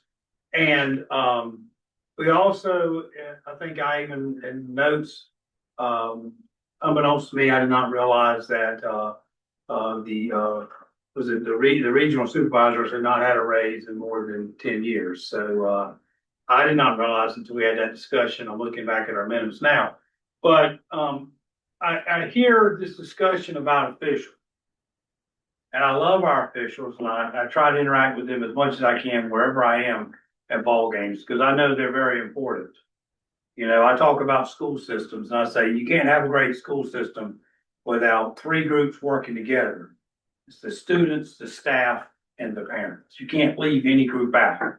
You can't have ball games without student athletes, the coaches, the support staff from the schools, and of course you can't have it with officials. So whereas what we're talking about and what has been asked may be somewhat of a disappointment, I just want all the officials out there to know it is not intentional. For my whole life, I've never set out to make anybody upset on purpose. And my stance on this is not intended to upset officials. I love our officials. I think of officials that I mentioned to the committee today about some that are very near and dear to me from years ago as a high school athlete that I still think very fondly of. But we've got to do something different. It's not the one time. It's the what can we do? We talked about this in the December officials. We talked about building something that has some gradual gains, like somewhat like a teacher salary schedule. So I just want the officials to know. And if you want to get upset with somebody, get upset with me, not the board, not the rest of the board, not the rest of the committee. But there is a focus on what can we do better for you, just like we just talked about sportsmanship. What can we do better for the environment of our games and our kids who are participating? So we're going to work at it. The 5%, I want the athletic directors and principals out there to know. We know that's a pretty heavy lift on you as well. And we're trying to keep in mind all groups that are responsible for when activities take place on our campuses for athletics. And again, it's those great student athletes, which is why we're all here, all the support staff, ADs, principals, but also can't forget the officials and all the parents that are with us all the way. So officials, this may be a little bit of a sour comment to you. I'm not meaning it to be, it may upset you, but you are loved and you are thought highly of. And we know we need you, but we're working through some things that even if we weren't in budget crisis, I still think the 5% plus some kind of schedule to not keep coming back. We just dealt with this, 2-3 years prior. And so I think this is the thing to do. It's not to keep saying, when do people get frustrated? And we try to do a lump sum increase. Because we also got to give I've been a high school principal, middle school principal, and if you don't give the principals and their athletic directors time to plan for this, then we're putting everybody in a chance of a somewhat of a crossroads. It might not be positive in the end. And much I love our officials, I love our high school athletic directors, high school coaches, and those high school principals out there doing great things. So I think this is a collaborative effort that we've got to get doing. Albert, appreciate you always giving feedback to me, whether it's formally or informally. But officials, make no mistake, we love you, and this is not a negative to you. We're going to do the 5% and figure out what to do moving forward so we can maybe stay out of this every 3 or 4 years and we can keep something going continuously. So Eddie, appreciate all your help as well, because you're bringing feedback to us as well. So Andy, didn't mean to hijack your report, but the committee is, the conversation today was very, very good in this room with the committee. And I appreciate all y'all's effort and feedback. Thank you, President Gainey. President Gainey did just mention, this was brought to our attention in December that our regional supervisors had not received a raise in 10 years. I was on this committee, I think it was 3 years ago. It might have been 4 when we did visit the raises, and we didn't, until it was brought to our attention, we didn't realize that we had left out our regional supervisors out of that process, 3 years ago when we first visited to raise it. So we did ask for a proposal. We got one. We are gonna put this forward, for a vote. And it is to increase the signing fees, varsity, from 150 to 300. Junior varsity from 100 to 150, but that comes with a caveat. If approved, this will eliminate change fees. And required changes, we must require changes be made 7 days in advance, other than any weather-related changes. So in the budget impact, they did explain there, it basically comes out to $100 per sport increase. Because there is a trade-off between the change fees and the increase in the assigning fees. So once again, we will be putting that forward for a full vote. Do we have any discussion on that one? What happens if they don't request the change fee in 7 days? What happens? We discussed that too, right? That was a question we had. Well, we probably need to start looking at somehow to deal with them, just like the folks that's not paying their fees for, membership fees. We don't have the ability to fine. Right. We no longer have the authority to fine anybody.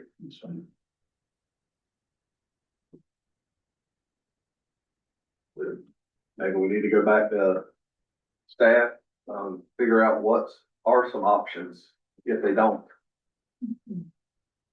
But it should be best practice. It's just like turning all your paperwork in and being professional.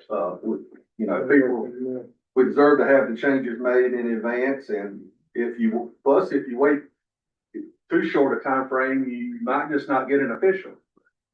That's always something too, the signer can say, I'm sorry, I don't have anybody for you. So I think for consistency and clarity though, that needs to be part of whatever action that is taken. Because what we don't want is that on the back of the person who is doing the assignment and the inconsistency that's there, because we don't control that piece. And I deal with this one time in one sport and something else one time, so I have to forfeit a game here because nobody showed up. Or we have to cancel a game here, but then this one's able to make it work. So how do we make this as consistent and concise as we can? Especially for those of you who are on the operational, day-to-day operational piece of this that I am not. Sam, I saw your hand up. Yeah, my question is, what is it now? What is the change fee? What is applied, all that stuff? How does it work now for myself and the public here? For the handbook, you have an option in the school to pay $100 up front prior to the season to handle any change and as many changes as you have. If you choose not to do that, Eddie, correct me if I'm wrong, but I think it's $50 per change. Per change. So you can essentially buy insurance first of the year. Exactly. Okay. Well, could we institute a change fee back in if they do not meet the deadline? The 7-day deadline that we're asking for. That's not a penalty. It's just similar to an existing change fee. And as long as schools do what they're supposed to do, they're not gonna have any change fee. Or would you look at it from a standpoint of if it's 7 days or more that you give them, that the fee would be waived? Correct. But there is a fee. But if you do it well enough ahead of time, and whatever that deadline is, then the fee would be waived. There's weather. I'm guessing weather related. Yeah, the change fee that most impacts is, I didn't have a JV team last week. I have one now, and here it is, Monday. Can you schedule a game for Thursday? Maybe. So that is the challenge in terms of. Or another example is baseball season and you had prom scheduled on a Friday and that prom's been scheduled since February, but you're gonna wait till the week of the game to realize it because you got some pressure, because some of your boys are gonna miss prom and move it. Eddie, how many sports are fees? 11, 10, 11? Have So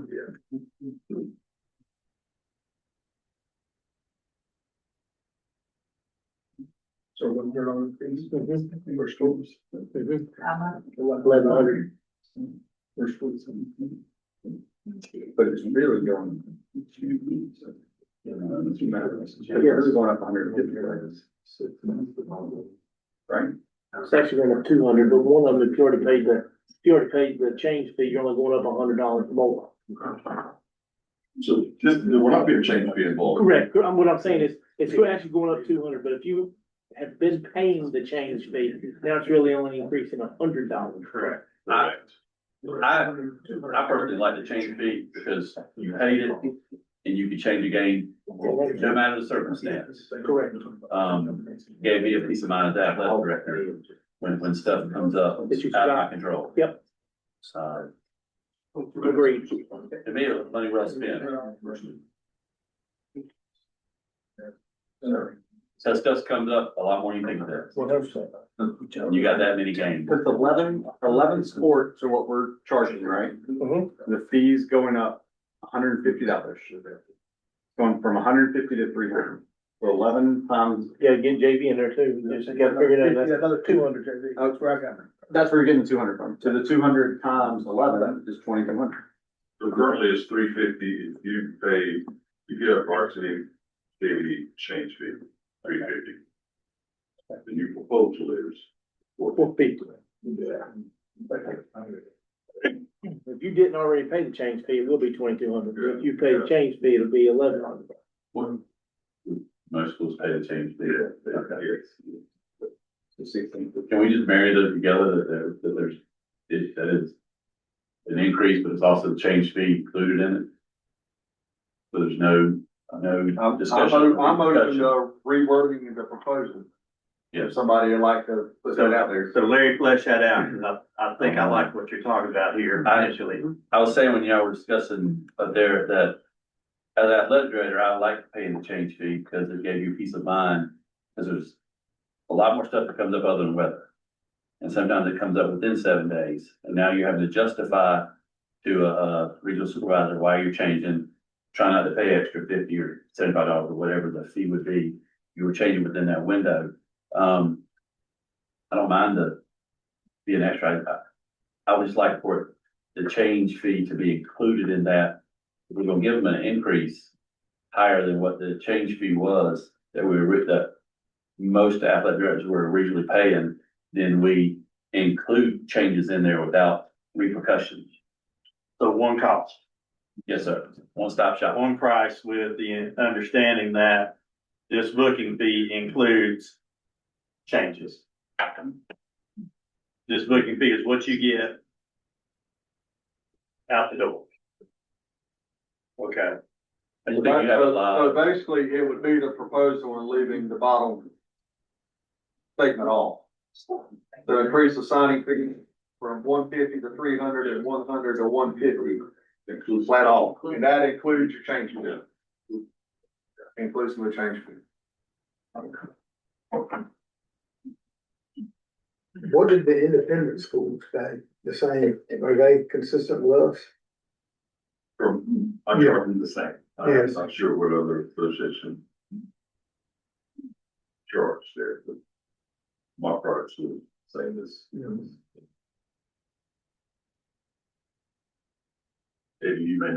Any idea if there's? I don't have any idea what. I'll find out before tomorrow's meeting. I'll answer that question. Are we good with that change, move forward? So it'll be $450 per school per sport. Change fees, everything included. Is that correct? Like, I don't do this every day, folks. Y'all do. So that for the varsity? So that would be JV and more That's per sport, yeah. everything. Talk Like about going to the buffet, one-stop shop. So you combining varsity and JV, is that what you're? No, I think it's still in the thing separated. I think Mark. Right, you need to separate. In your head. Everybody has a JV team, I get it. But I'm just saying the impact would be, So we're saying, go with the increase, the well-deserved increase after none within 10 years, for the last 10 years, but also leave the $100 change fee in play. And I don't wanna Or pull have the language that, I don't wanna put words in your mouth there. No, I was saying I don't mind paying what they deserve to get. It's just, I didn't like the language of like, within 7 days, if a change was not made, not whether, there's too many different ways that can go. Well, and that helps eliminate the what if somebody doesn't do it, Yes. that you talked about, and we don't have the ability to levy fines. I mean, August gets crazy, beginning of spring gets crazy with, you got 10 events going on in 4 days, and that is, it's a lot. I got I'll several service 20 emails. degrees. I'm trying to find those. Have you, I think we can speak to the emails too, though. We got just the concern of increasing the officials' pay, usually comes out of schools operating athletics. Talked about with ticket prices a couple of years ago, or we pricing ourselves out of students. Somebody, I forgot who said it earlier, but we're all in the same ecosystem.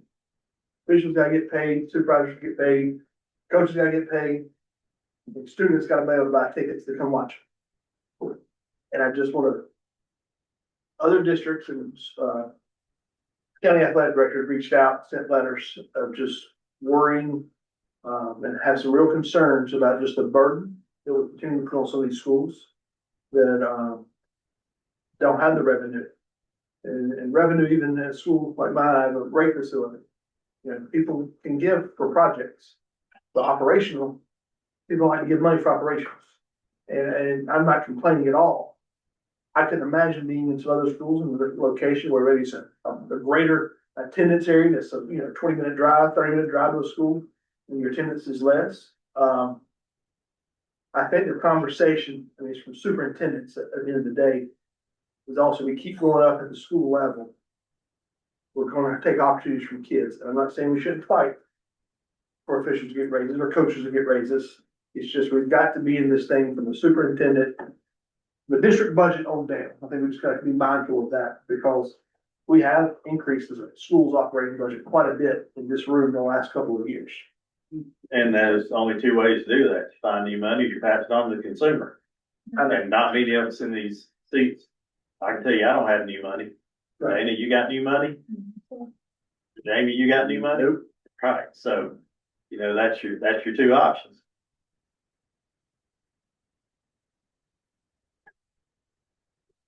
I always want the public to say that for those people in my region that reached out to me to share their concerns. I want to make sure that I communicated those. No further discussion, so we will put that forward tomorrow. Number 7, 5-person JV football crew. This is the 7 and 8 are very similar. 7 says require rather than recommend a 5-person officiating crew for JV football. It was shared with us that only one region does not already require 5. So we are gonna put this forward as for a vote to change the wording to require rather than recommend a 5-person officiating crew for JV football.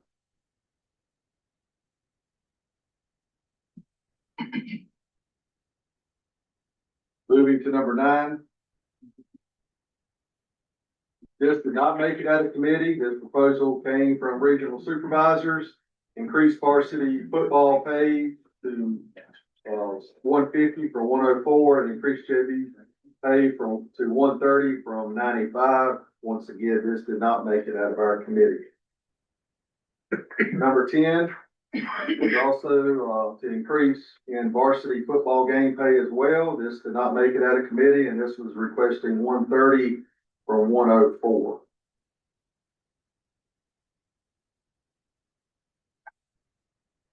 Number 11 did not make it out of committee. JV football game quarter length. This came from the officials advisory committee. They were asking to establish 10-minute quarters uniformly across the state for JV football. Discussion in our committee for this and why it did not make it out of committee. You have a lot of programs that have 50, 60, 70 kids on a JV football team. And you start limiting quarters to 10 minutes, you're taking the opportunity for a lot of those kids to get to play. So that's why we didn't. It's already a conference decision. I think a lot of the question does come about, when it's a non-conference, but we also lean to the fact that it should be the home team's decision on that. If they can't come to an agreement, it should be the home team's decision. Number 12, similar to 11, but it addressed a few more sports. This is not making that a committee either. Quarter links for junior varsity contest. This came from the officials advisory committee to establish uniform quarter links for junior varsity contest. They had requested basketball at 7, football at 10, and lacrosse at 10 for JV's competition. This did not make it out of committee. This also did not make that a committee. Officials advisory from the officials advisory committee. This was a football playoff game pay increase. They were asking rounds 1 and 2 to move to 160 from 110. Rounds 3 and 4 to 170 from 116. Round 5 to 180 from 116, and championship to 180 from 121.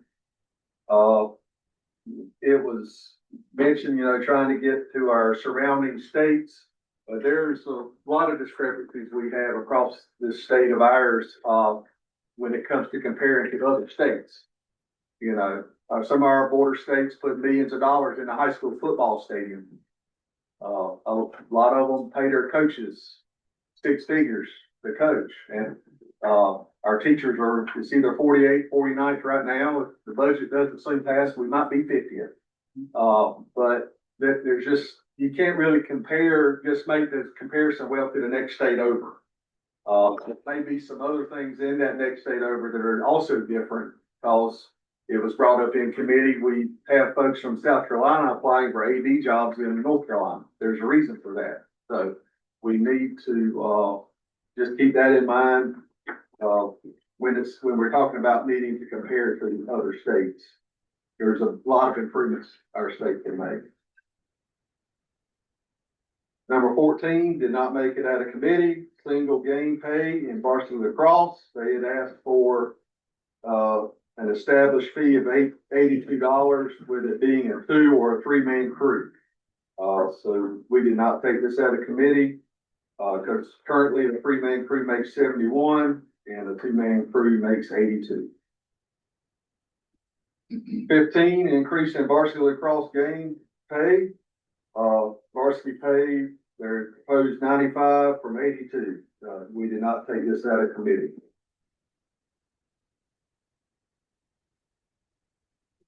Single game pay in junior varsity soccer, similar to lacrosse. Establish uniform pay of $65, whether a 2 or a 3-person crew is utilized. 65 is currently for a 2-person, and a 3-person is 59. We did not bring this out of committee. Number 17 also did not come out of committee. Standardizing volleyball compensation. They had asked for best of 3 matches at 64 and best of 5 matches at 70. But if you figure in the 5% increase and you round up, they're basically at what they were requesting. So we did not even bring this out of committee. Number 18, we are going to bring forward for the vote. This came from the wrestling regional supervisors. Require 2 officials on every mat for dual team playoffs beginning with round 3. So that's just adding 2. Round 4 already had 2. So they're in the building. So we're just asking to add to round 3, but that will come as a forward for a vote. Also coming forward for a vote, also from the wrestling regional supervisors, require 2 additional officials plus the number of mats for each individual regional tournament. This is an increase from 1 additional official. This is coming about, it's just, we have regional semifinal matches that are some huge matches that currently only have 1 official. So that's why they're asking for the addition of the 2 additional officials to ensure they can still keep their rotation and keep two officials on the mat. Sam? Oh, I thought you, okay, Eddie, did you have anything to put in on that one? No, it just, like you said, for those semifinal matches in those individual tournaments, that gives two officials on every mat. The next one is also coming from the regional wrestling, supervisors. If a regional originally scheduled for 2 days is changed to just 1 day, this happened because of our weather issues this winter, the officials shall receive 1.5 days pay for that event. And to support that, you know, the event goes, it makes for a long day. They probably add an extra 3 to 4 hours onto their day. So the discussion was there needed to be a pay difference, how much? So well, that's where we landed on the 1.5 days pay because it's only 1 day, so you're not having 2 days of travel to calculate. So it was a day and a half pay, but hopefully that'll be a rare incident that occurs. 21 will also be coming forward as a vote. Require payment paid through Dragonfly or any other method be made within the next business day of the contest. So once again, it's very similar. What do we do if somebody doesn't do it? But it's just a way to do business, folks. They perform their duties, they perform their job. It's just like a contract. They deserve to get paid in a timely fashion. So that will come forward for a vote tomorrow. 22 is also going to come forward. We had our attorneys adjusted some verbiage within this statement. So to clarify, the North Carolina High School Athletic Association position on using non-NCHSAA regional supervisors associations to make assignments for non-sanctioned contests. Require each school must use only NCHSAA registered and eligible officials in all competition and must work through an NCHSAA approved regional supervisor. So that what is in blue here is being added. We're going to vote to add to the handbook. That's coming about. So if say it's a holiday tournament, but it's at the Raleigh Convention Center, but if one of our member schools is the host school for said tournament, then they have to follow the rules, follow the guidelines set forth here. And then also if it's being held at a member school, they also have to ensure that this policy is being followed. So that will be coming forward.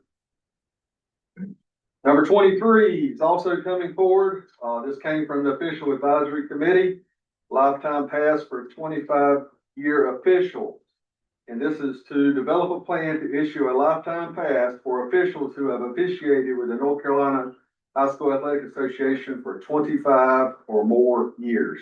And this, we're wanting to begin this in the year 27, 28.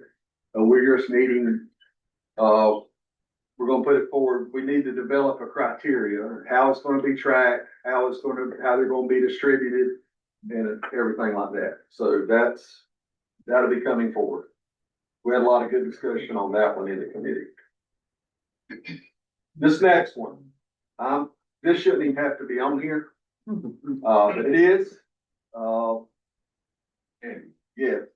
And for clarification on agenda item 23, is this lifetime pass for any sport that they want to get into, or is it just for the sport that they officiate? Because right now, their passes allow them free admittance into the sport in which they officiate. Our committee was pretty much falling on to any sport. Just like our coaches pass get from their coaches association when they get the lifetime pass. Is what we're looking at, but that's why we're also asking for criteria to be developed and all the rules of this to be developed. We just want to approve that we need to put this in planning. And that would apply for state championship games as well, all competition. So you're not approving this yet.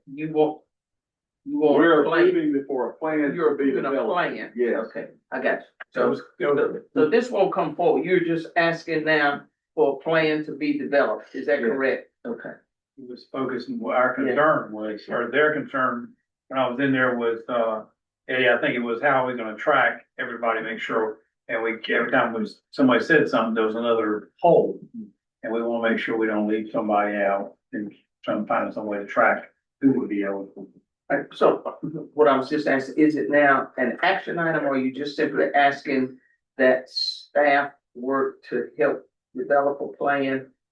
You know, kind of like when we. I think we were, Eddie, correct me if I'm wrong, I think we were looking at it to be an action item, basically to mandate a plan be developed and implemented for 27, 28. Okay, so you're approving that it Yes. will happen? Yes, Okay. but it's just the rules and the guidelines and how we're tracking it.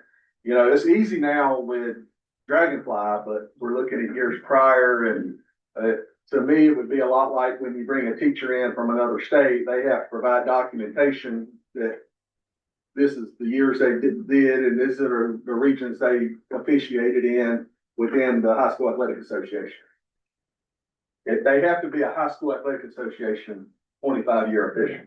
So would it be wiser to state it would be our intent to move in this direction, but allow the criteria to be determined up front before we take official action to approve it? Yes. Like, I think it's fine to state to our officials, we intend to make this happen. We want to make sure we do it correctly. So we're asking the staff to help develop criteria along with our officials and all of the connections in that world so that we can manage it well. So we'll have a statement of intent and not a vote. Yes, correct. I'm just asking, would that be a wiser? I think technically you'd be tabling it to bring back Correct. something in December of 26 with a plan, but I Yeah. think the comments, our comments speak for where we're headed. Or the idea behind it, so we bring something back. Cause there's two additional opportunities to vote this in before 27, 28 school year begins. So we have, Eddie, you'll make sure we get that back on our agenda for December of 2026. So we'll call that table. Number 24, our last one, emphasis on parking spaces and clean locker rooms. This came from the Officials Advisory Committee. Once again, I have a hard time, it's almost like we're addressing this each meeting now. Encourage schools to provide parking of officials away from parents, fans. Provide an escort to and from vehicles if parking away from parents, fans cannot be achieved. Provide clean, secure locker rooms not accessible to anyone other than staff escorts. Folks, this is included in our handbook already, page 52 and page 53 for game day practices.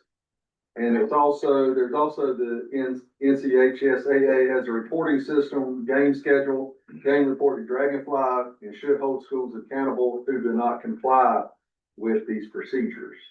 You know, every school's set up differently, but every school needs to come up with a strategic plan to ensure that we're adhering to these game day standards.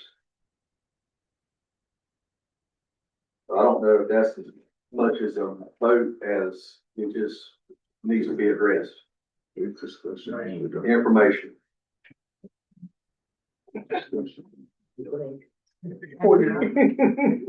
On the 24-hour pay, change that to a business day. Is the official wording business day or is it 45? Business day. Okay. Yeah, it was changed. Number 7, number 7 is action, right? Yes, sir. And that was the one because about everybody's already doing it. Yeah. 7 and 8 were similar. All right, Andy, thank you. All right, board members, we have, one more committee. I don't know, we have a 3:45 presentation, so, I guess we could start, Larry, and then at 3:45.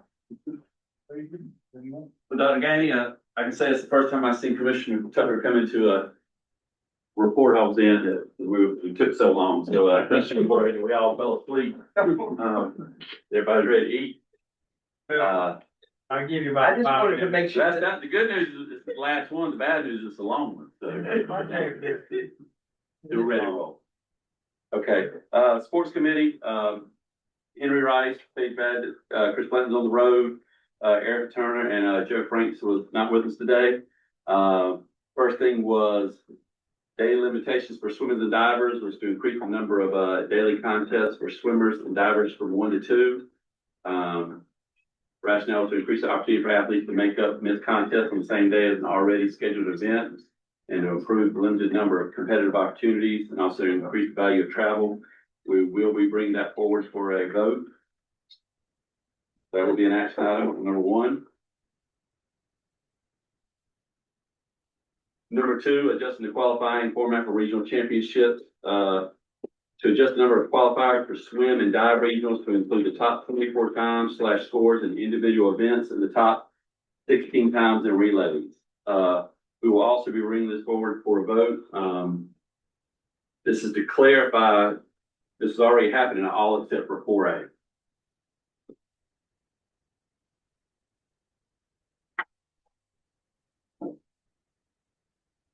Third thing, adjust the format for swim and dive finals.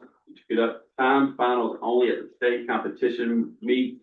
This was brought before by the swimming and diving advisory group. We'll also be bringing this forward for a vote. They did not like running 2 classifications simultaneously with the reason.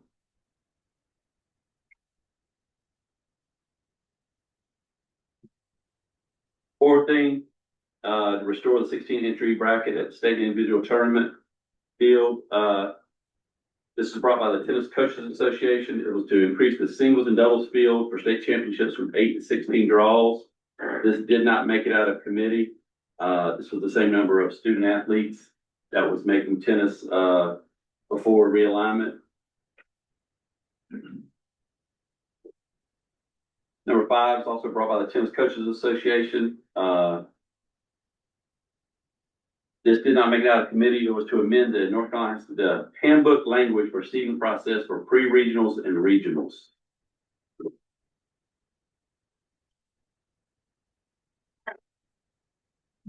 Number 6, also brought by the Tennis Coaches Association, is to allow schools with 3 or less individuals on their tennis team to compete for individual championships. We'll bring this forward for a vote tomorrow. Number 7, also brought by the Tennis Coaches Association. Calendar adjustment for postseason competition is to extend the tennis postseason by a week.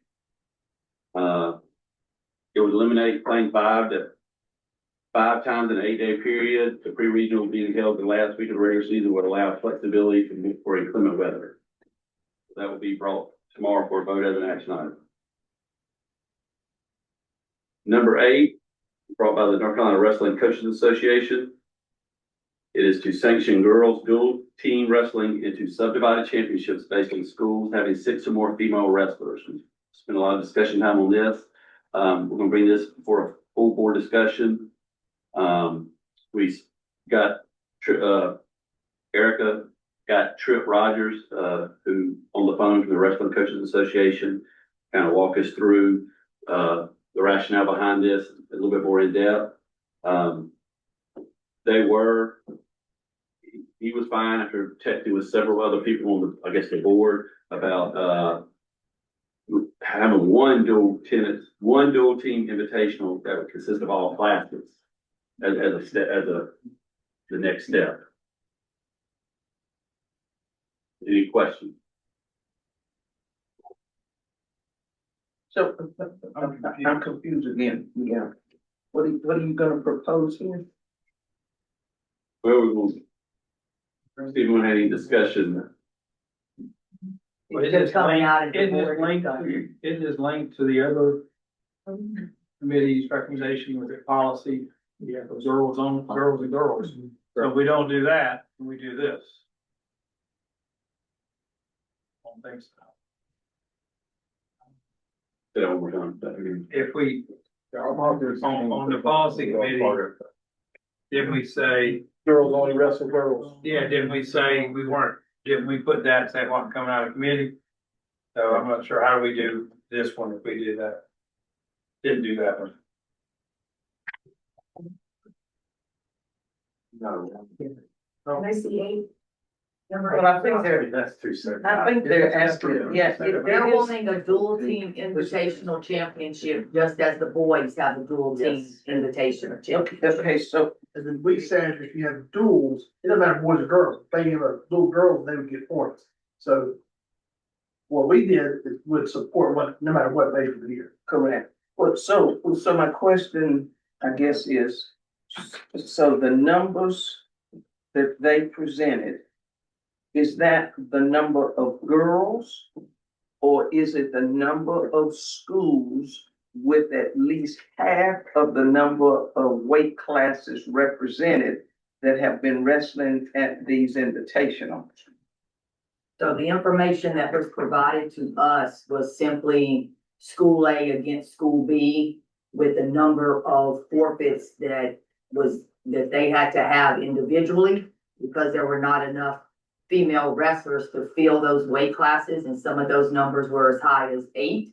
And then he also shared the team forfeits that they had during that individual event. So you all are bringing it forward to go ahead and move forward, He's bringing it forward as a discussion for the board to decide where whether we you want move to. forward. I got you. With a girls dual team individual. Dual Girls team, dual a girls, standalone individual championship. no, dual team championship. Dual team wrestling. We already have an individual girls championship. We're Yes. looking at a female and girls dual team. Exactly. Yeah, got it, okay. And it- They asked for subdivided, right? We spoke with, Yeah. Trip Rogers on the phone, and he said that, you know, we tossed some ideas out there to him, and he said that they would go with having a one dual team invitational for all classes.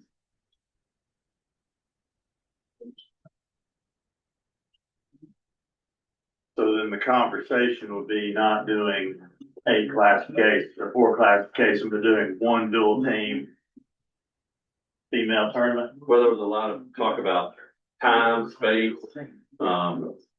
you know, And it would also give us the opportunity to collect data to see if it's viable.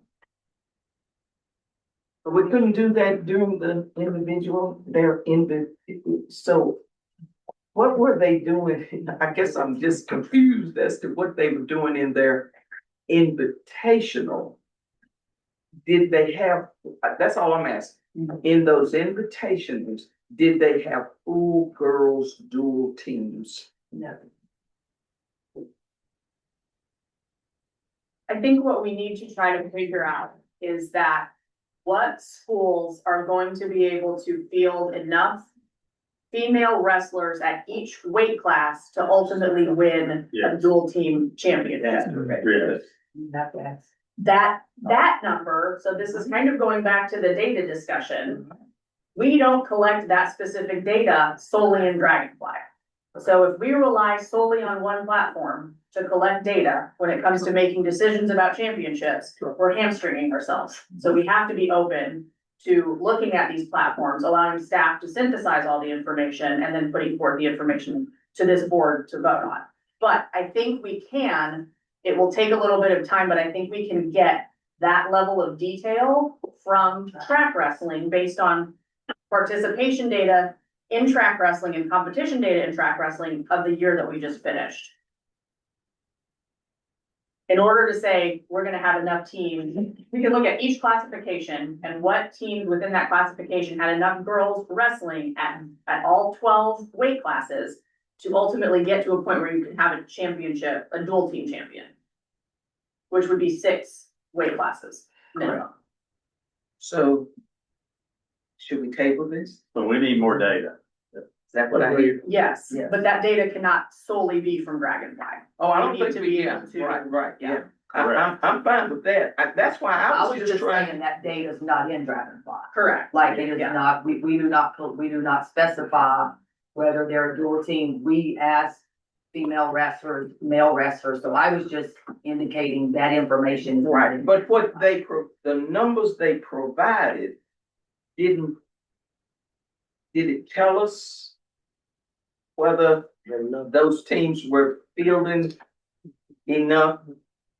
No, because you could have 6 female wrestlers at a school that are all in the same weight class. That's what I'm saying. So that data that was provided was inconclusive. Because it could have been what you just said. Yes. And I gave that same example to Trick, because when Jana and I spoke with him initially, is what I brought up to say, when we read this, you could have Right. 6 wrestlers, but 3 of them are in the same weight class, and he understood that. Right, okay. So we'll table that for more data.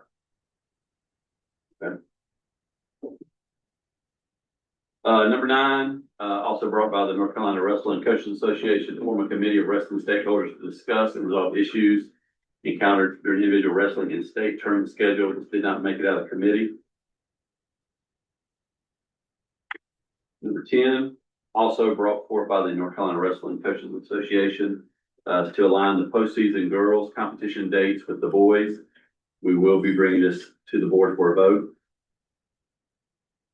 So Larry, could we just go back a minute? I just want the wrestling coaches maybe who are listening to know that we have every intention of working with the North Carolina Wrestling Coaches Association to discuss and resolve some of this. Because we have a wrestling coaches association. We don't need a separate committee. We just need to work with them. And that hasn't happened. And so I think as a staff, we need to work with them. So I want them to know that, we're just not blowing them off, but we'll work with them to try to get that taken care of. Got a game. 346. Okay. So at 10, we said we were bringing that for a vote to align girls postseason and with the boys in wrestling. 11 and 12, we combined into so it's to reduce. Number 11 says to reduce the playoff bracket size from 48 to 32 teams for classes 1A through 7A. We're going to bring before the board to combine agenda items 11 and 12 to bring a motion forward to reduce the bracket size in all sports in 1A through 7A from 48 to 32. 12 have had it where they reduced it in everything except football. And you're bringing all. Sports.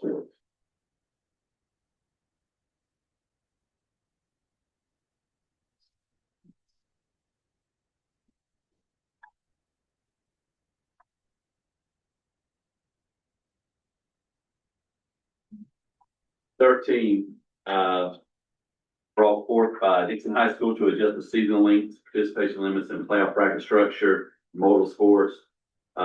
This did not make it out of committee. Each school can control how many athletic contests they want to schedule. They wanted to reduce that line item per sport of how many games each school should play. We feel like we addressed those from the agenda item 11 and 12. 14, to adjust for baseball, softball, and basketball season dates.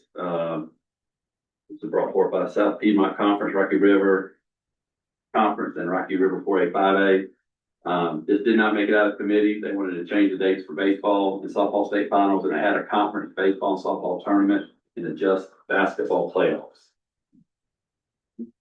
Yeah. Some conferences have baseball and softball tournaments, some don't. Depending on what part of the state you're in, we were discussing that at length. How certain areas, a lot of conferences have it. In my area, it's not as popular. So that will not make it out of committee. 15, brought forth by the NCHSAA staff to adjust for the sports calendar 26-27, to adjust the current 26-27 sports calendar for tennis and basketball. We bring this forward for a vote tomorrow.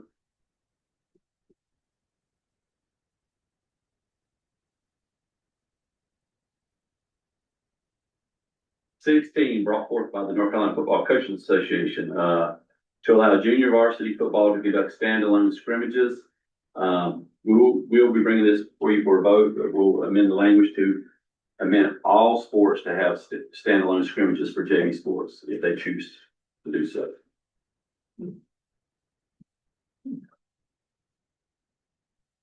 Rationale behind that was because some of these jamborees, your JV team can't come unless your varsity team attends.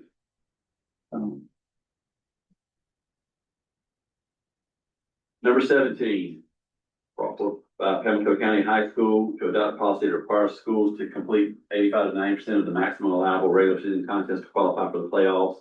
We discussed this at length. It will not be coming out of committee. There's a lot of factors that go into reasons why schools are not playing the maximum number of games. We would hope that no school is scheduling just a small number of games to create a competitive advantage in playoff season. Number 18, brought forth by the North Carolina Basketball Coaches Association, to allow the shot clock to be approved on an experimental basis for the 26-27 school year during scrimmages, invitational tournament, and special events, to collect data on clock use. We will be bringing this before the board for a vote tomorrow. And last, 19, fat timing, reviewing the fat timing requirement for qualifying for indoor and outdoor postseason. We discussed that. Our marathon ended. Mr. Wilford, Yeah. all the calendar changes and like the playoffs and those. Is that, I'm assuming we can still have a good calendar. Are we gonna influence ourselves without? It's a lot of rules to follow when developing a calendar. That's my only concern. Like, the input from the staff, I'm sure, said this makes sense to do. We start talking about the tennis and basketball. Talking about adjusting the sport calendar, yes, it came from the staff. Sam, what we did is we had missed a couple of dates with tennis. We removed the conference tournament language from basketball because that was the only sport on the calendar, and the handbook states that the conference tournament does not have to be the culminating event for a sport, and so we removed that, and then we adjusted the basketball dates, knowing that if the 48 to 32 passes, then it's going to be a lot of adjustment. All right, any other questions from committee members? Thank you. All right, thank you, Mr. Wilson. All right, board members, we do have a special presentation. Steve Schwartz will be coming in to present do a presentation for officials. I will go get him at this point.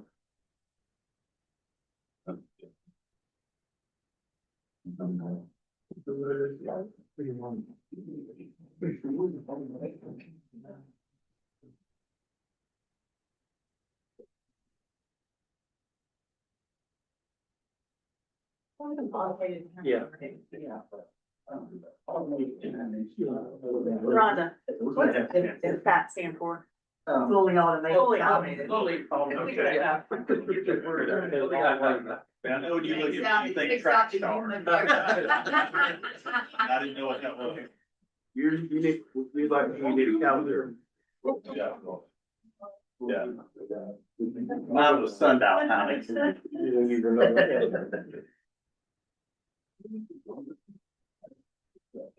Hi, everybody.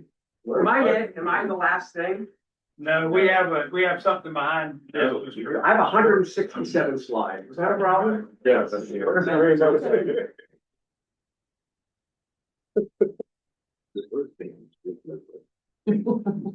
Mr. Schwartz, I'll turn the floor over to you. We have, as I mentioned the other day, we've allotted 15 minutes for your presentation, so we will start now. Okay, thank you very much. Happy Cinco de Mayo, everybody. In 15 minutes, 4 very good-looking bartenders are coming through those doors with margaritas for everybody. Is everyone okay with that? Commissioner, good to see you. Thank you so much for allowing me to be here today. When I last presented in this room 3.5 years ago, when I was done, I was escorted back to the lobby by an NCHSAA staff member. And when we got out there, staff member looked at me and said, "You should feel lucky you were in that room. They never let in outsiders." True story. Those of you who know me in this room know I'm not a wallflower. And I looked at this person and I said, "I'm a known quantity in this building. I'm a 32-year basketball official for the North Carolina High School Athletic Association. And to refer to me as an outsider is sad and insulting." I stood up for myself. I felt I was standing up for officials in that moment. I know where both men's rooms are in this building. If you came in this building and there were no Reese's peanut butter cups in the bowl of candy, it means I was here for you. And I started to think about that. And I thought, well, if I'm a known quantity in this building, and I'm viewed as an outsider by someone, how are the 7,500 other officials that are not known in this building viewed? So when the job posting came open, several of us sat, looked at it, we wondered, will the NCHSAA care enough about us to ask what we think? I've always found it to be empowering to ask for people's opinions, to gather information from people, because I think a better decision can be made. There was a cynic in the group. They said no. Someone said, maybe we should do a survey. Steve, you know how to do surveys.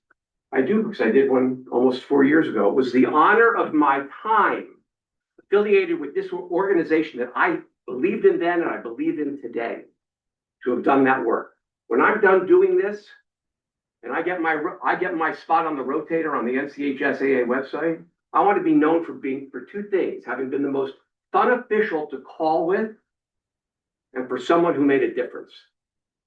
So we did a survey. The numbers I give you today are, as of yesterday, 692 people participated in the survey. I looked at the numbers before I drove over from Raleigh. We're up to 742 when I last looked. That's pretty significant. It's a 10% participation rate. And I'm going to share some preliminary data with you guys. I don't think the numbers are going to change very much. The executive summary will show that. Here we go. First, the age of the respondents. 75% of the respondents are over the age of 45. How long have you officiated? 56% of respondents have been with the NCHSAA for over 11 years. What sports do you call? Timing is everything. Here are the numbers: football, basketball, baseball, softball, volleyball. You can see the numbers spread across all of the sports of the NCHSAA. So we asked, rate the following priorities for the next leader of this incredible organization. This is a weighted average of 5. The most important thing, it will come as no surprise to you, at a 443, compensation. That's not a surprise. It's been that way for years between this body and the 7,500 officials. That's what they mostly care about, and that's what they're mostly paying attention to. Second most important thing, no surprise, respect and sportsmanship towards officials. The third item,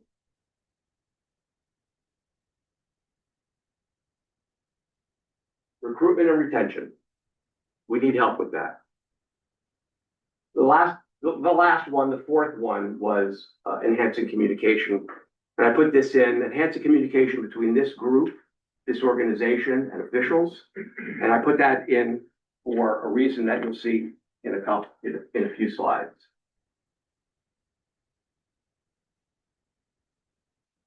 How important are the following qualities in the next commissioner? This is weighted average to 3. Number 1 being a strong communicator and listener of officials, being a transparent decision maker. The third was being forward thinking in their solutions for us. And the 5th was having some experience in officiating or having a deep understanding of our role.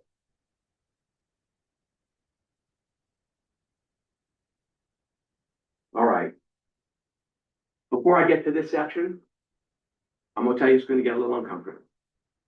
We work with some researchers that I have access to because of my day job. A couple of researchers, one lives in Philadelphia, the other lives here in Chapel Hill, who understand research. I do too from what I do for work. And the researchers helped us put together the questionnaire, how to frame the questions, in what order to put them. And the researchers said, have you ever asked the officials their pain points and their perceptions of the organization that control them? We said, we've never asked those questions. I'm a believer that the things and brands I associate with is because of the perceptions they have. So we thought it would be intriguing, considering this was our project, to say to officials, how do you view all of this? Because their perceptions drive how they see you. And as we're answering to you, and so we think this is important for you to know. Everything you do is driven through the perceptions they have.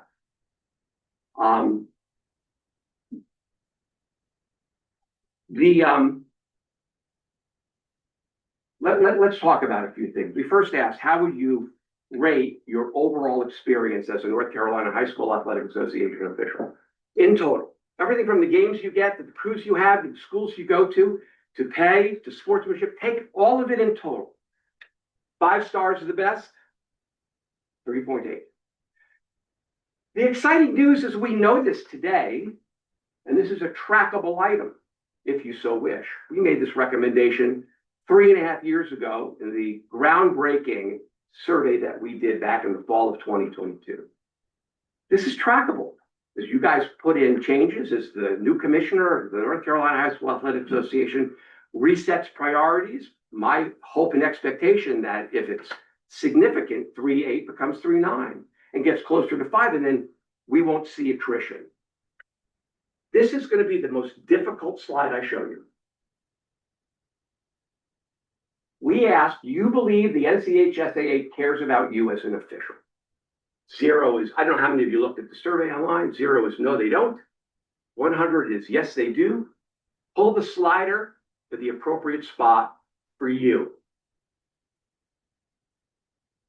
Here's the aggregate score against 650 people. 58. If I were taking a test in one of your classes, what would that grade be?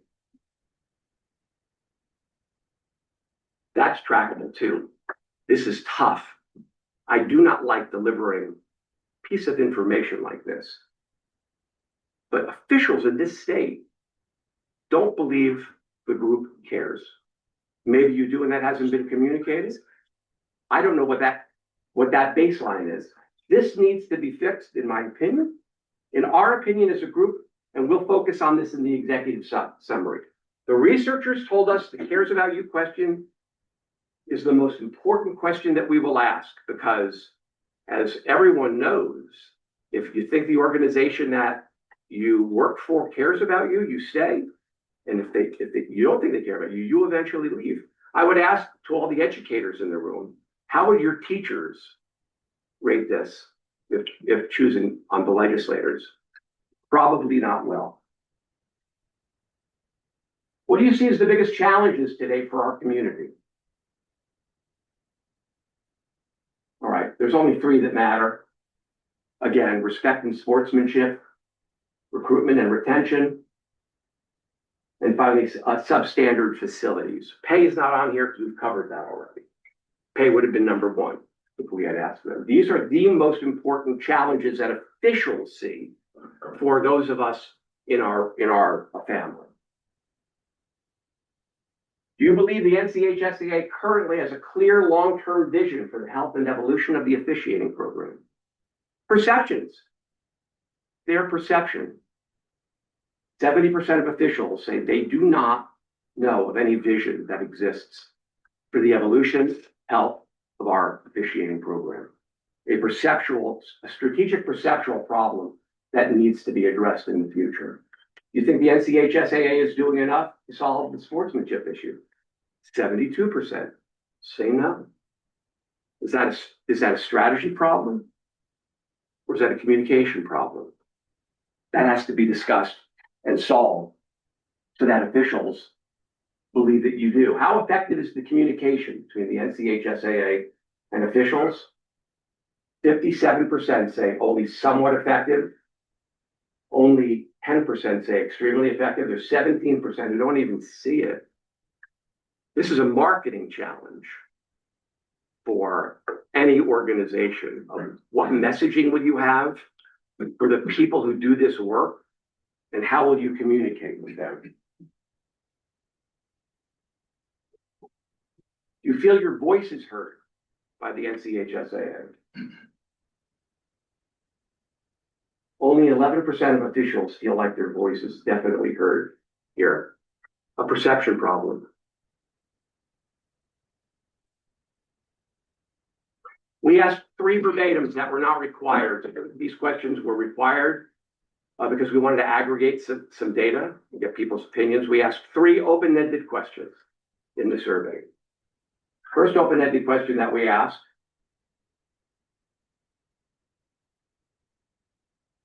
after a day of activity, what's the one issue most important to you that the next commissioner should fix for officials? 593 people took advantage and gave us an answer. The second verbatim that we asked was, what advice would you give the next commissioner on day 1 so officials feel heard, be seen as valuable stakeholders, and show they have an interest in fixing the challenges we face? The opt-in was 437 people had something to say. Finally, what additional comments do you have for the board of directors and search committee so officials can be heard as this decision is being made? 310. When we write the executive summary, we will provide all of the verbatims in a PDF. You could scroll through all of them and just see what people are saying unaided. If you want them sooner than when the executive summary is produced, I am more than happy to put them together. I don't think these numbers will change much, but I think most people who wanted to take the survey have taken the survey. Although we're getting more people day by day, which is why I'd like to keep it open for another week. But if you want them today, so you can scroll through and see what the officials who are required, you need officials for education-based athletics. I'll send those to you tomorrow if you ask. So here are some takeaways. How am I doing on time? Am I good? 3 minutes to go. Someone tell the margarita people. The issues are the issues. Pay and sportsmanship. There are significant perceptual challenges that need to be addressed. I think officials don't feel like you guys care about them. There's no confidence in any strategy on a fix for sportsmanship. Too many voices. Too many people feel like their voices aren't heard, and communication is not well received. These are the takeaways. You know who that is? Carol Lawson, Duke women's basketball coach. If you're not following her on social media, I strongly suggest that you do. I've never met her, but all she talks about is leadership. Here's what she said recently towards the tail end of their season. We operate in reality in our program. When we fall short of something, I just tell everyone. I don't sugarcoat it. I'm not mean about it, but I say, hey, we're not good enough yet. We must be honest with ourselves. If you experience failure, you have 2 options. Tell yourself the truth or not. And what happens when people fall short is they won't address the issue that's actually causing the problems. We don't want to do that in our program. We want to address the issue that's causing it. My job is to challenge all on how to get better. That is why you coach and lead people. That's why I've stayed engaged over the years. That's why I've stayed as a registered official in a state for this organization. I believe we can be better. I've always wanted to be part of the solution, and there's a lot of us who do. There's a lot who are paying attention.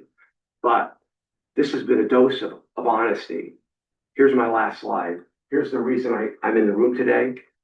It's not my fault, it's theirs. Those are my parents. Norm and Lil. My father was wonderful at building relationships. I learned how to build relationships from my father. You'd go out to eat with my father, and by the end of the meal, he would know everything about the waiting person because he was deeply curious about their life. He engaged them and built a relationship, and probably whenever we left a restaurant, he was the most memorable consumer that wait person had that day. Plus, my father was the funniest person in the world. Think of the funniest person you know, he was funnier. And then there's Lil on the left. I'm a mama's boy.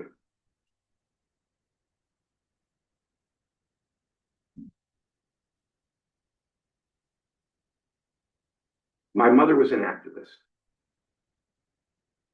She said that if I were born 5 years earlier, she would have had me out marching for civil rights. I think that's something that you and I talked about once, many, many years ago. My mother died at 69 because she loved her Marlboros. The only thing I hated about her was she left the earth so soon. But her influence on me was strong. If she came through those doors, you would feel her presence and she wouldn't say a word. She was that kind of person for everyone and me. My mother also taught me when I was young that I belong in any room I want to be in. That's how I live my life. I'm in any room I want to be in. Figure out how to get in there to make things better. But she also said to me, if you ever walk in a room in an effort to make things better, you damn well better make it better for everyone else before you make it better for yourself. So I'm here to make things better for everyone else. That's my contact information. If you want to reach out to me with any questions that you have, any comments that you have, and if you do, that will be held in confidence. I'm 67 years old. I'll pause so someone can say I don't look it. Anyone? Eddie Taker. I'm a retired North Carolina High School Athletic Association official. I'm proud to be a retired official. But I'm still registered because I'm in ICE. I'm in case of emergency. And those emergencies happen. I'm 67. And the truth is, the decision that you guys are about to make will not impact me. But they will impact 7,500 officials who are in this state. We all trust that you will make the right decision for you, but we hope that you also make the right decision for us. I thank you for your time. Thank you, Mr. Schwartz.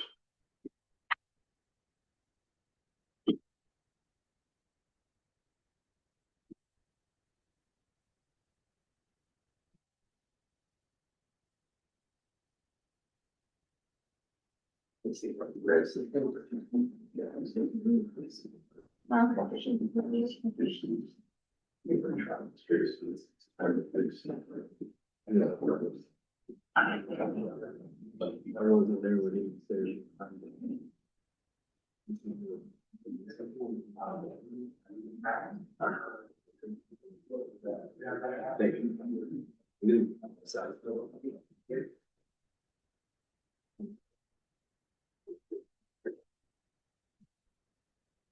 All right, board members, we have, one thing left. I think there's some legal updates. Is that right? Or is that correct?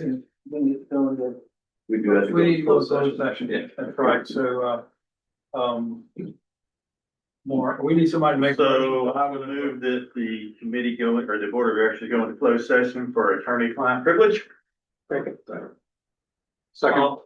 Second by Alan, all in favor? All opposed?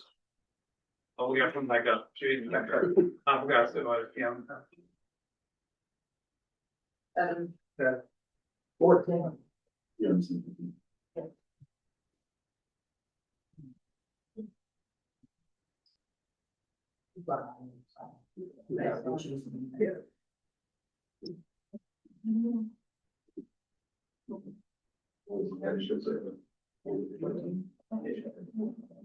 We're still live online.